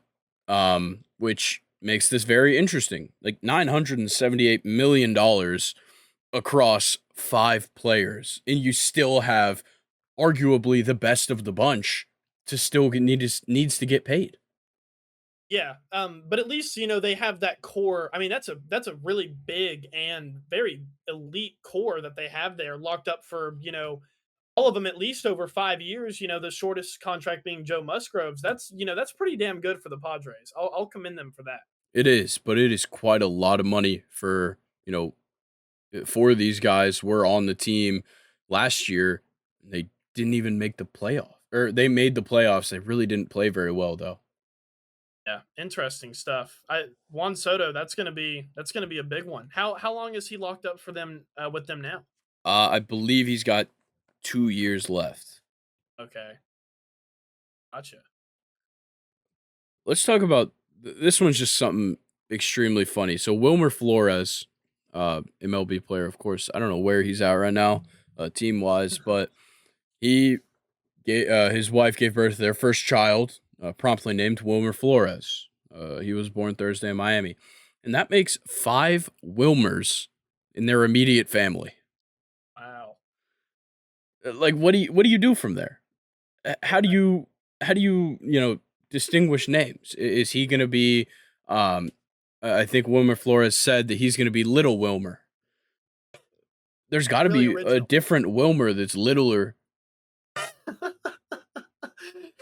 I think he needs to ask Philip Rivers because there's no way with his 19 kids that like three of them aren't named the same thing. Yeah, there's probably like Philip Rivers Jr., the third and the fourth amongst that family. Yeah, maybe you can ask Philip for advice. All right. Let's see what else. Okay. I have a fun question for you, and hopefully you didn't cheat on this. I put the question in there. I redacted the statement Oh, from the prep sheet, and says most. So the question is, who has the most MLB seasons that they stole at least one base without being caught once? oh, this is okay. I think I actually didn't see it on the prep sheet, but I saw it somewhere else. Are you just asking like who I think it is? Yeah, just anybody. I think it's a slow guy. It's one that's gonna surprise me, but I'm gonna play it safe, I think, and I'm gonna just go. Oh man, who's a good base stealer? Crap, I am blanking. I'm gonna go. I know he's fast. I don't know if he steals bases. Kevin Kiermaier. Wrong. Is it? It's Greg Maddux. Yeah, that's who it is. I knew it was something bullshit. That's Yeah. unbelievable. Obviously starting pitcher for the Braves, Cubs, Greg Maddux, with 10 seasons that he stole a base and did not get caught stealing once. I mean, that's another thing that I think a lot of people don't realize is there's definitely a place for base stealers who necessarily aren't fast. They're just very good at base running is a real skill in baseball. Like there are players who are awesome at base running, and I think that should be kind of valued more. And maybe that was Greg Maddux. Yeah. Let's talk about this He's fun a stat as well. Randy Johnson had more strikeouts than base runners allowed in 11 different seasons. holy shit, insane. Yeah, like that's ridiculous. Because look, a lot of strikeout pitchers give up a lot of hits or give up a lot of walks. And so it's extremely surprising to see the dominance that Randy Johnson had, especially because early in his career, he didn't have any control. So you'd assume he was still walking guys. The fact of the matter is he could strike out anybody. I just can't believe that a player like him in the era that he played in, where players probably weren't, focusing on their health and like the health of their arm and really nurturing it and recovering it after games. He was a starting pitcher that could throw very hard and for a full game. And I don't, and he had a super long career, didn't he? Yeah, yeah, he had a pretty long career. He was throwing triple Yeah. digits. Like He's just built different, man. he is. That's why he's the big unit. Yeah. All right, let's see what else we've got here. Okay, so this one's an interesting one that has to do with the pitch clock. So there was a pitch from Braves right-handed pitching prospect Jared Schuster. I can't quite remember which scrimmage it was or which spring training game it was, but the strike was changed to a ball, but it wasn't a pitch clock thing. It was from a different rule change and it had to do with the shift because prospect shortstop for the Braves, Braden Shoemake, was standing on the grass. And like this strike was as much down the middle as it could possibly be. Oh And it wow. got changed to a ball because Braden Shoemake was on the grass. Interesting. How does that make you feel as a It baseball bothers player? me, of course, but at the same time, it's like, okay, rules are rules. If it's going to be enforced, like that's a rule that's not hard to go by. Don't Yeah. stand on the grass. You know if you're standing on grass.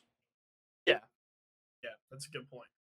All right, Jeff Passan reported that the number is going to start at 500 million for Shohei Ohtani and can only go up from there. When I read it, that's just way too low. Yeah, I mean, I know it's going to go up, but I feel like even saying that the number is going to start at 500 million, I feel like that's even low. yeah. I think it's going to be. I, I personally think he's going to go 650 plus. I'd go as far as to say like 740, That honestly. oh man, that is a lot, dude. But I understand why. He's a Cy Young level pitcher, an MVP level hitter. Like that's just how it is, and I don't see that changing. Shohei Yeah, and Ohtani is some in look an unprecedented number makes sense because he has unprecedented talent.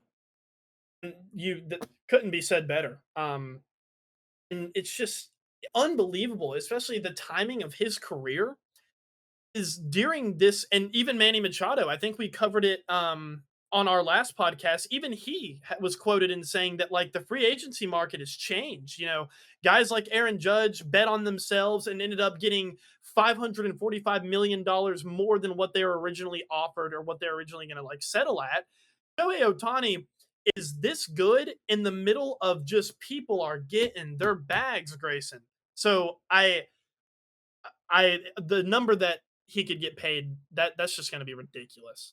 Yeah, and it just it frightens me, honestly, Yeah. as just a fan of baseball because it means that we're getting a little bit close to some like 15-year $1 billion contracts.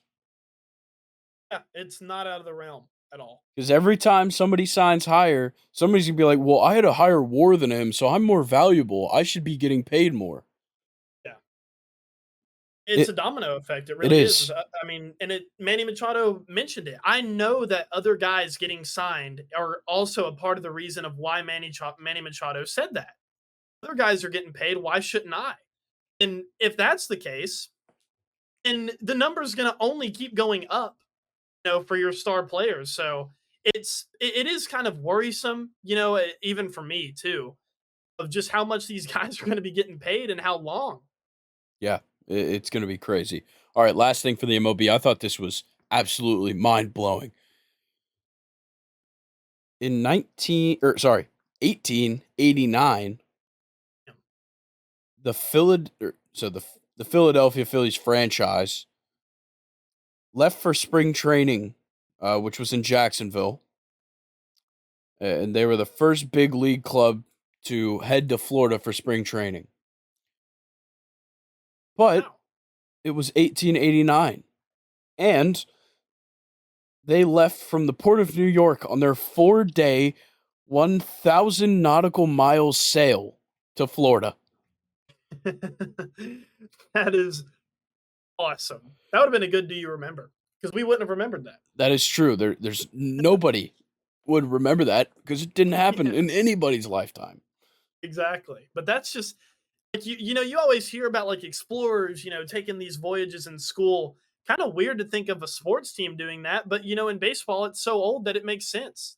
Really cool stat. I Yeah, love this. and like the picture is crazy. Like Bro, it's just a fucking ship. it's It's a just two water. ships getting ready to go all the way from New York to Florida. So sick. I love it. All right, let's get into the Prem. We got Oh yes. a couple of pretty good matches this weekend. Definitely some stinkers, but definitely can't complain with the matchups we are getting. We'll start it out. Man City versus Newcastle. There is quite a lot to play for here for really both sides. Yeah, Manchester City, Manchester United is in third right there behind them. So really any mistake is just going to be capitalized on by United. So City kind of have to tighten it up, I feel like. And, they're really close to Arsenal, I want to say as well too. So lots to play for here. And Newcastle, they're in fifth. I'm sure they would like to, keep that Champions League spot and not fall to Europa League spot or even worse. Yeah, really excited about this one. I think, with what I have watched from Manchester City recently, I think the key for Newcastle is going to be locking up Holland because I've seen a lot of, like 1-1 draws or, a lot of closer games for Manchester City when Holland is locked up. And I think that's what Newcastle are going to have to do in this game. Yeah, I think that the biggest factor here though is that Newcastle leads the Prem in clean sheets. They've got 12 clean sheets this season, by far the lowest goals against with 15. It looks very their defense is fantastic, but on top of it, there's a couple of key inactives here that really change this game. Man City is missing Imeric Laporte and John Stones, so Mhm. the defense is a little bit hurt now, and they're in a rough spot. Obviously, Newcastle is missing Bruno Guimaraes, which changes a little bit in the It's tough. midfield. But he's been fantastic for Newcastle since the restart after the World Cup. An average match rating in all competitions in that span of 7.3. Definitely nothing to scoff at. A solid impact there from Bruno. But look, there's some interesting parts of this matchup that make it so much higher stakes. Yeah. And I think, a lot of it coming Newcastle are coming off of that 2-0 loss to Manchester United in the Carabao Cup final, which was kind of a brutal game because I want to say that Newcastle had more possession and shots than Manchester United in that game, which, kind of strange to think about, but Newcastle were not bad at all. They just got absolutely shit on by Casemiro, and I actually watched this game, Grayson. It literally every 50-50 ball that Casemiro was involved in, the Newcastle player got absolutely shit on. And you can't allow that to happen. Look, 50-50 balls, they're 50-50, right? Make it 100-0. Win that shit. You have to win 50-50 balls. You have to be the more physical team. And, you're going to have to do it against Manchester City because they have a midfield that will love to collapse on 50-50 balls and make you pay for it whenever they win possession every single time. Yeah, look, Newcastle, just looking at it, they're in the worst form of the whole top six. They've got one win in their last five in the Prem. That win came on January 15th. It's the beginning of March. They've collected 6 points in a month and a half, and that's not going to keep you up there. Man City, on the other hand, has they had the lead in the Prem for a few days before Arsenal picked up three straight wins now. They find themselves, or Man City finds themselves 5 points back from the lead. They're only 6 points ahead of Man U. It's kind of a must win for both sides. Yeah, but Manchester City are coming off of that 4-1 win against Bournemouth. Of course, it's Bournemouth who have been, shit this year, but at least you beat them by a margin that you would expect to beat them by. Look, you scored 4 goals, only allowed one. That's pretty good. Newcastle are just, I think they're going to get caught here. Manchester City just look better, and Newcastle can't find form. I'm going to go 2-0 Manchester City. Yeah, I feel like there's a few other, big parts here where Man City is playing for a ton here because Arsenal is facing Bournemouth, the team that they just blew the brakes off of. If Arsenal gets the win here and Man City does not perform, they're looking at a possible 8 point deficit. And at this point in the season, that's a pretty hard one to come back from. Yeah, that is very true. Yeah, Man City first in the Prem in goals per match with 2.6. Obviously, Erling Haaland, the top scorer in the Premier League with 27 goals. Phil Foden coming off of a brace in their fifth round win in the FA Cup. Newcastle obviously coming off that tough loss in the Carabao Cup. I think Man City's got it, but I think it's gonna be 1-0. 1-0. Okay, a little bit closer than what I had. I just think a team like Manchester City, just on paper, they are made to score goals. And just, with Phil Foden on the wing, De Bruyne in midfield with wonderful passers of the ball like Gundogan with him, and Holland, man. It's just it's just so unfair. And the fact that they're second makes me really happy. Yeah, I will But, say underrated stat here though for Newcastle. let's Kieran hear it. Trippier is second in the Prem in big chances created with 18 this season. I love it. I mean, the right backs getting involved in the attack like that are so entertaining to watch, and that's kind of the new meta. If you can't play offense as a right back, then you're probably not really going to start. Yeah, yeah, it seems to be a definitely a trend across the Premier League and just soccer in general. So we've got our score predictions in. Let's talk about Chelsea versus Leeds. To Oh start it off, the injured list is massive in this matchup. Seven inactives for Chelsea, seven inactives for Leeds. Thiago Silva out till mid-April. Conte uh, and Pulisic still have a few weeks till their returns, and Azpilicueta has a concussion that's going to leave him out for a few more days. On the Leeds side, they're missing their top goal scorer Rodrigo until early April.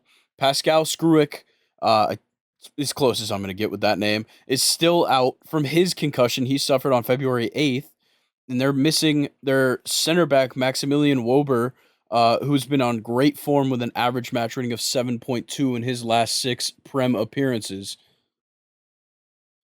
There is some key factors here missing on both sides.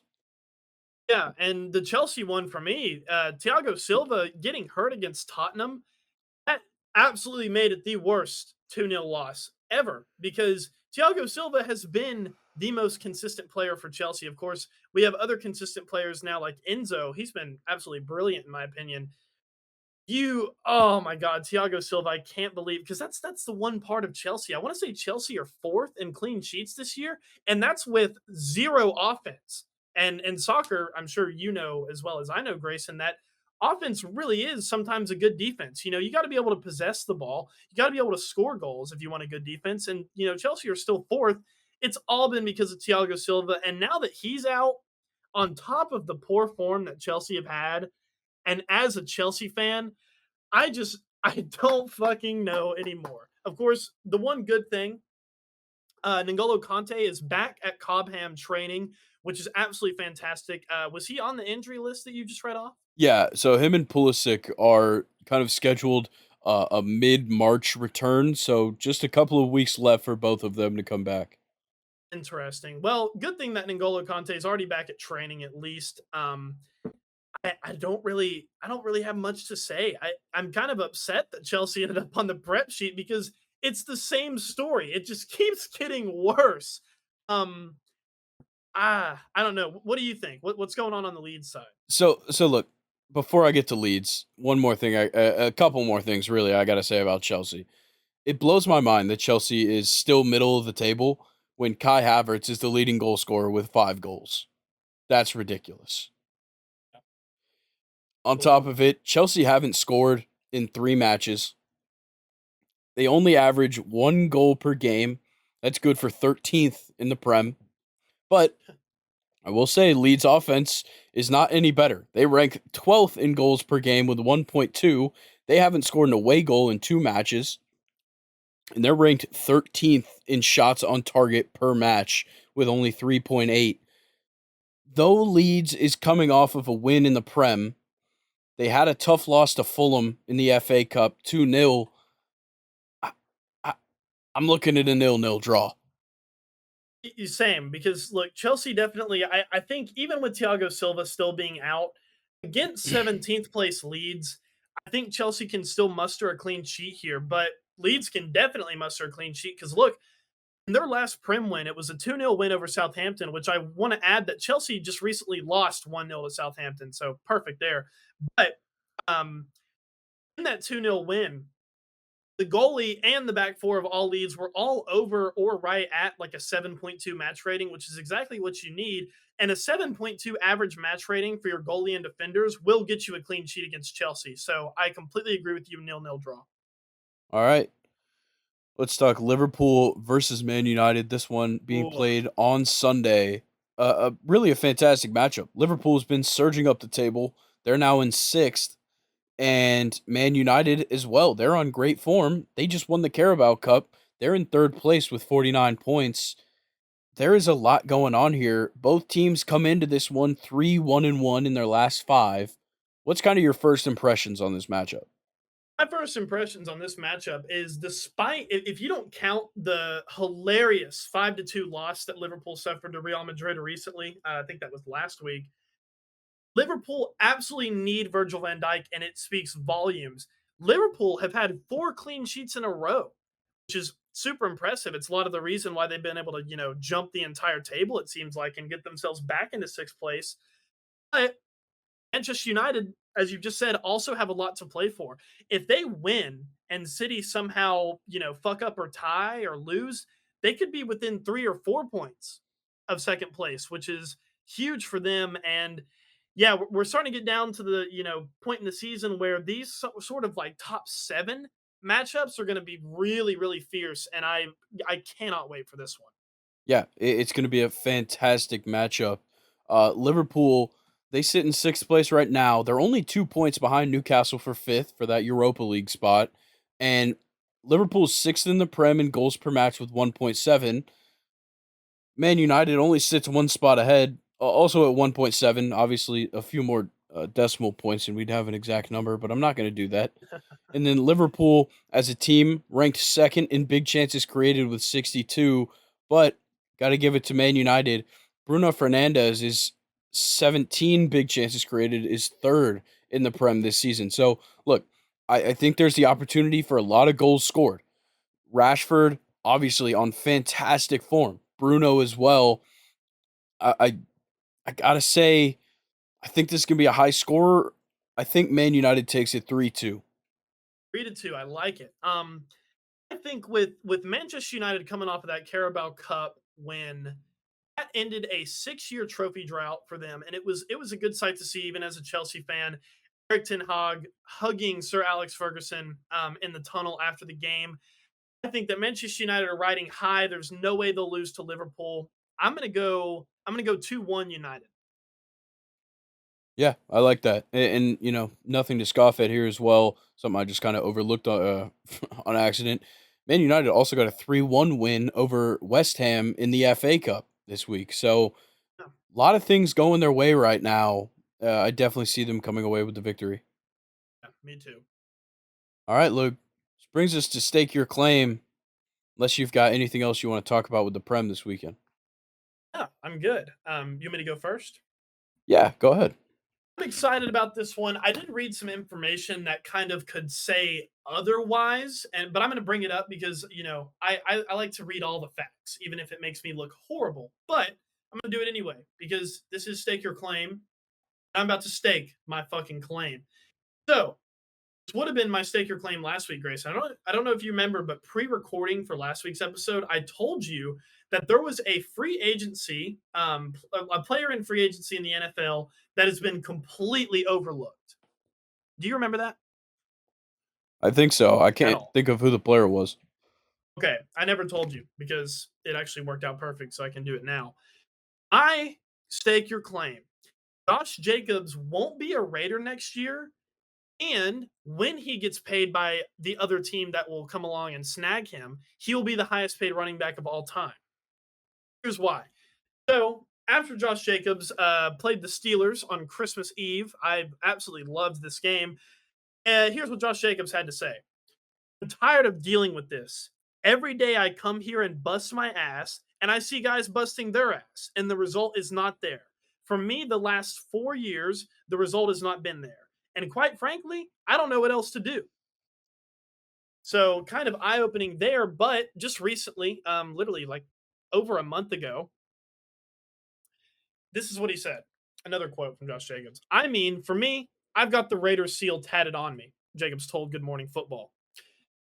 Uh, it is always something I've wanted to be a part of. I want to give back to win and change the culture to get the winning mentality and things like that. I'm fully invested in that. I mean, I just bought a house in Vegas. It's definitely a place that I want to be. Well, I don't know. I still think that he's going to leave because another team will offer him a ridiculous contract. Yeah, I think that he is getting overlooked on the free agent market just because like he's still a young player. He's only broken out the last 2 years, and with the season he had this year, there's going to be teams that want him. So maybe a team, maybe the Eagles. I think he'd be really good on the Eagles. There's a chance Miles Sanders most likely doesn't stay. I I think the Eagles would be a fantastic destination, but I don't think they have the money to give him that big contract. Yeah, I just think that the Raiders are kind of another one of those teams. We've talked about it with the Vikings and the Packers. Is they have a star running back, but they're not utilized to the fullest. And I know Josh Jacobs. We did our running backs list. I'm pretty sure he made both of our he made our top threes. I want to say he was maybe your number one. Yes. Yeah, so he's definitely like a fantastic player, but I would even say that Oakland kind of underutilizes him. I think they kind of underutilize everybody on that offense, in my opinion. But I think another team for Josh Jacobs would be awesome for his career, and awesome for the NFL. Yeah, I think that's a fantastic take. I don't think Oakland is the spot for him right now. Yeah. Well, let's hear yours. I'm excited. Well, Luke, it seems like we've switched our roles here. You typically, I would typically take a football one. I'm taking a soccer one this week. Oh, I love it. Let's hear it. I'm so excited. Marcus Rashford is going to win the Premier League Player of the Year over Erling Haaland. Oh, I think that the remainder of the season is going to be all Marcus Rashford. He's had some fantastic matches, just across all competitions, but like the win over Newcastle in the Carabao Cup, an 8.5 match rating, that was good for the man of the match. A 9.0 rating against Leicester last Sunday, just so many things. And that was actually 2 weeks ago, not last Sunday. But look, he's looked phenomenal. Though he's only at 14 goals right now, 3 assists. The form he's on right now, he's got a chance to probably hit 20 goals. Let's say four. let's say he jumps up to like 8 assists. I could definitely see him stealing it from Holland if Holland stays kind of slow. And also, a big contribution to that could be Manchester United winning the Premier League. I love that take. I would actually shit, I would go as far as to say that Marcus Rashford, since the World Cup, has been the best player in the whole world. Yeah. Um, and I need I say less? Is that really even a hot take? Honestly, he's been ridiculous. He scores every game, and there. Yeah, no, I love that take there. That's a great one. Across all competitions since January 10th, he's only had his longest streak without a goal, 2 matches, and it only happened once. Otherwise, he's only had like he had multiple weeks. So from February 4th to February 19th across all competitions, he had a 5 match streak of goals. He scored 6 goals over that time. He is on absolutely fantastic form, and I could definitely see it continuing. And as a soccer fan, I've obviously consumed the stats for a while, and what I've noticed in strikers is when you have a striker that has more goals than games played, they're probably one of the best in the world. And that's been Marcus Rashford since the World Cup. And actually, I wanted to bring up a fun fact, Grayson. Before we recorded, I actually was debating between two different stake my claims. I went with Josh Jacobs, but my other one was going to be that England will win the next World Cup, and Marcus Rashford will be the reason he'll be like the player of the tournament. I think. Dude, I could see in the near future, maybe not this coming year, Marcus Rashford could win himself a Ballon d'Or. I love it. He's if he can keep it up, I mean, the sky's the limit. All right. I do want to shout out a couple guys from the combine today. It started today. I didn't really have enough to talk all about it today, but first, so it was defensive linemen and linebackers. I really only saw group two, but from group one, the interior defensive lineman, Brian Brzee, moving real fast for a 300 pounder. He ran a 4.86 at 300 pounds. Big boy moving right there. Yeah, as well as that, oh, I'm totally blanking on his name. I believe he's out of Pitt. He ran the fastest of the interior defensive linemen with like a 4.67. Ridiculous speed Is that the guy for that how we were big he texting was. about? Who was that? Is that the guy that we were texting about? No. So that is the next thing I was gonna get into. Okay. Nolan Smith out of Georgia. So unofficially he ran a 4.44. That was already the fastest among the edge rushers and all defensive linemen. Couple minutes later, we find out the official time 4.39. That's good for the second best in combine history for a defensive lineman. Damn. And Gotta, afterwards, he was gotta so have to. mad.